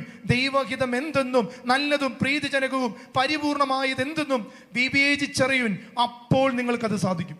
അതുകൊണ്ട് പ്രിയപ്പെട്ടവരെ, കർത്താവ് നിങ്ങളെ സാങ്ക്ടിഫൈ ചെയ്യും. കർത്താവിന്റെ കരുണ ഈ ലോകത്തെ സാങ്ക്ടിഫൈ ചെയ്യുന്ന ഏറ്റവും വലിയൊരു പ്രാർത്ഥനയാണ്. 5-ാമത്തെ കാര്യമാണ് ദ ഗ്ലോറിഫിക്കേഷൻ ഓഫ് ഗ്രേസ്. കർത്താവ് നിന്നെ മഹത്വവൽക്കരിക്കുന്ന ഒരു കൃപ. റോമ 8:30 വചനം പറയാ, താൻ മുൻകൂട്ടി നിശ്ചയിച്ചവരെ അവിടുന്ന് വിളിച്ചു. ഞാൻ ഇന്നും ചിന്തിക്കുക പ്രിയപ്പെട്ടവരെ, എൻ്റെ പൗരോഹിത്യം ഞങ്ങൾ 11 പേരെ ബാച്ചിൽ ഏറ്റവും മാർക്ക് കുറഞ്ഞ ഞാനാണ് കർത്താവ് എല്ലായിടത്തേക്കും കൊണ്ടുപോവുക. ഈ മണ്ടനെ എടുത്ത് ഉപയോഗിക്കുക. അതുകൊണ്ട് കർത്താവ് പറയാ, താൻ മുൻകൂട്ടി ചിലർ നിശ്ചയിച്ചിട്ടുണ്ട്. ഫൗസ്റ്റീനെ നിശ്ചയിച്ചു. ഒരു ഡാൻസർ ആയിട്ട് ഒരു പാവപ്പെട്ട വീട്ടിൽ ജീവിച്ചു വളർന്നവള് മഠത്തിൽ പല മഠങ്ങളിൽ പോയിട്ടും കയറാത്തൊരു പെൺകുട്ടിയെ ഒരു പ്രവാചകയാക്കിയെങ്കിൽ ദൈവത്തിന് ഒരു പദ്ധതി ഉണ്ട് പ്രിയപ്പെട്ടവരെ. അടുത്തിരിക്കുന്ന ഒരു ശേഖരൻ കൊടുത്ത്, നീ ഒരു പ്രവാചകനും പ്രവാചകയാണെന്ന് പറഞ്ഞേ. ഇത് പറഞ്ഞ പോരെ, ഉറക്കെ പറയണം. പ്രവാചകരൊന്ന് കൈവയ്ക്കുക. പ്രവാചകരും പ്രവാചികളും ഒന്ന് കൈവയ്ക്കുക. എന്നിട്ട് എല്ലാ കൗൺസിലേഴ്സിന്റെ അടുത്തേക്ക് ഓടുമ്പോൾ നിന്റെ ഉള്ളിലുള്ള പ്രവചനം കേട്ടില്ലെങ്കിൽ ഒരു കാര്യമില്ല. എന്നിട്ട് കൈവയ്ക്കിട്ട് പറഞ്ഞേ, ഞാനൊരു ക്രിസ്തുവിന്റെ പ്രവാചകനാണ്. ഞാൻ എൻ്റെ സഭയുടെ സത്യപ്രവചനങ്ങളെ ഈ ലോകത്തിൽ ദൈവകരുണയാൽ പഠിപ്പിക്കും. ആമേൻ, ആമേൻ, ആമേൻ. അതുകൊണ്ട് പ്രിയപ്പെട്ടവർ, ഇതാണ് ഗ്ലോറിഫിക്കേഷനും. അങ്ങനെ ചെയ്യുന്നവരെ ദൈവം കൊണ്ട് ഉയർത്തും. മനസ്സിലായോ? ഉയർത്തും ദൈവം. അടുത്തത് പ്രീച്ചിങ് ഗ്രേസ് എന്ന് പറയും. പ്രസംഗിക്കുമ്പോൾ, അതുകൊണ്ട് പറഞ്ഞേ, നീ സുവിശേഷം പ്രസംഗിക്കുന്നില്ലെങ്കിൽ നിനക്ക് ദുരിതം. അടുത്തിരിക്കുന്ന ഒരു ശരിക്കും കടബാധ്യത ഉണ്ടോ? പ്രശ്നങ്ങളുണ്ടോ? പ്രസംഗിക്കാത്തതുകൊണ്ടോ? വെറുതെ കേട്ടുപോലും മാത്രമേ ഉള്ളൂ. പ്രസംഗിച്ചാൽ, ജീവിതം കൊണ്ട് സുവിശേഷം പ്രസംഗിച്ചാൽ സകല ബന്ധനം മാറും. കാരണം സുവിശേഷം തന്നെ ജീവിക്കാൻ തുടങ്ങും. വചനം പറയാണ്, കൊളോസസ് 1:5-6, നിങ്ങൾ അറിയപ്പെട്ട സുവിശേഷ സത്യങ്ങളുടെ വചനത്തിൽ നിന്ന് ഈ പ്രത്യാശയെക്കുറിച്ച് മുൻപ് തന്നെ നിങ്ങൾ കേട്ടിട്ടുണ്ടല്ലോ എന്ന് പറയാ. നിങ്ങൾ ഈ സുവിശേഷം ശ്രവിക്കുകയും സത്യത്തിൽ ദൈവത്തിന്റെ കൃപ പൂർണ്ണമായി മനസ്സിലാക്കുകയും ചെയ്യുന്ന നാൾ മുതൽ ലോകത്തെല്ലായിടത്തും എന്ന പോലെ നിങ്ങളുടെ ഇടയിലും അത് വളരുകയും ഫലം പുറപ്പെടുവിക്കും. നമ്മുടെ ചുറ്റുമുള്ളവരോട് പറയണം. ഹല്ലേലൂയ. അടുത്താണ് പ്രൊവിഷണൽ ഗ്രേസ് എന്ന് പറയും. മാറ്റങ്ങളില്ലാത്ത, നൽകപ്പെടുന്ന. നിങ്ങൾ പ്രാർത്ഥിക്കണം. യാക്കോബിന്റെ ലേഖനം 1:17, ഉത്തമവും പൂർണ്ണമായ എല്ലാ ദാനങ്ങളും ഉന്നതത്തിൽ നിന്ന് മാറ്റമോ മാറ്റത്തിന്റെ നിഴലോ ഇല്ലാത്ത പ്രകാശത്തിന്റെ പിതാവിൽ നിന്ന്. അതുകൊണ്ട് നമുക്ക് വേണ്ട ഒരു ഇതാണ് പ്രൊവിഡൻസ്, നമ്മുടെ ജീവിതത്തിൽ കൃപ. 8-ാമത്തത് അഡോപ്റ്റിംഗ് ഗ്രേസ് എന്ന് വെച്ച് കഴിഞ്ഞാൽ നമുക്ക് ദത്തവകാശം പോലെ ദൈവം തന്നിരിക്കുന്ന കൃപ. അത് എഫെസോസ് 1:4-6 നിങ്ങൾ വായിച്ചു നോക്കിയാൽ മതി. 9-ാമത്തത് മിറാക്കുലസ് ഗ്രേസ്, അത്ഭുതങ്ങളുടെ ഒരു കൃപ. നീ ഒരു അത്ഭുതമായിട്ട് മാറുമ്പോൾ ദൈവത്തിൻ്റെ ഒരു കൃപ നിനക്ക് വരും. എഫെസോസ് 4:7 പറയാ, നമുക്ക് ഓരോരുത്തർക്കും ക്രിസ്തുവിന്റെ ദാനത്തിന് സമൃദ്ധമായ കൃപ നൽകപ്പെട്ടിരിക്കുന്നു. നീ കൈവച്ചാലും രോഗം മാറും. നീ എന്ത് ചെയ്യണം? നീ എളിമപ്പെടണം. കുർബാന സ്വീകരിച്ചു പോയിട്ട് കൊച്ചിന് പനിയുണ്ടെങ്കിൽ ആ നെറ്റ് എടുത്ത് മേത്തിട്ടിട്ട് പറയും, കർത്താവേ, എൻ്റെ ശരീരത്തിലിരുന്ന ഈശോയുടെ നാമത്തിൽ ഞാൻ എടുത്തിരിക്കുന്ന ഈ ഷോൾ എൻ്റെ കൊച്ചിൻ്റെ മേലിട്ടിരിക്കുന്നു. പത്രോസിന്റെ നിഴലടിച്ച പോലെ ദൈവത്തിന്റെ കൃപയുള്ളവന് ഈ ഗ്രേസ്, അത്ഭുതത്തിന്റെ ഗ്രേസ് കടന്നു വരും. ഹല്ലേലൂയ. ഒക്കെ പറഞ്ഞേ ഹല്ലേലൂയ. അവസാനത്തത് സസ്റ്റൈനിങ് ഗ്രേസ്, നീണ്ടു നിൽക്കുന്ന കൃപ. ഇതാണ് നമുക്ക് വേണ്ടത്. ഒന്നെടുക്കാവോ? 1 പത്രോസ് 5:10-11. 1 പത്രോസ് 5:10-11. തൻ്റെ നിത്യമഹത്വത്തിലേക്ക് ക്രിസ്തു നിങ്ങളെ വിളിച്ചിരിക്കുന്ന അനുഗ്രഹദാതാവായ ദൈവം നിങ്ങളെ അല്പകാലത്തെ സഹനത്തിന് ശേഷം പൂർണ്ണരാക്കുകയും സ്ഥിരീകരിക്കുകയും ശക്തരാക്കുകയും ചെയ്യും. ആധിപത്യം എന്നും എന്നേക്കും അവൻ്റെതാണ്. സഹനം ഉണ്ടായ പേടിപ്പിക്കരുത്. ഞാൻ പറഞ്ഞില്ലേ, ക്യാൻസർ വന്ന ഒരു മനുഷ്യനാണ് ഇന്നിങ്ങനെ നിൽക്കുന്നത് ആ ഒരു കൃപ കൊണ്ടാണ്. ആ സഹനം ഉണ്ടായിരുന്നില്ലെങ്കിൽ ഞാൻ എൻ്റെ അപ്പനെ അറിയില്ലായിരുന്നു. സഹനം ഒരു വിധിയല്ല, ഒരു ദൈവ വിളിയാണ്. അതുകൊണ്ട് ആ കൃപയ്ക്ക് വേണ്ടി നമ്മൾ പ്രാർത്ഥിക്കുകയാണ്. നമ്മൾ ഇന്ന് ആരാധനയിൽ പ്രവേശിക്കുകയാണ് പ്രിയപ്പെട്ടവരെ. ഇന്ന്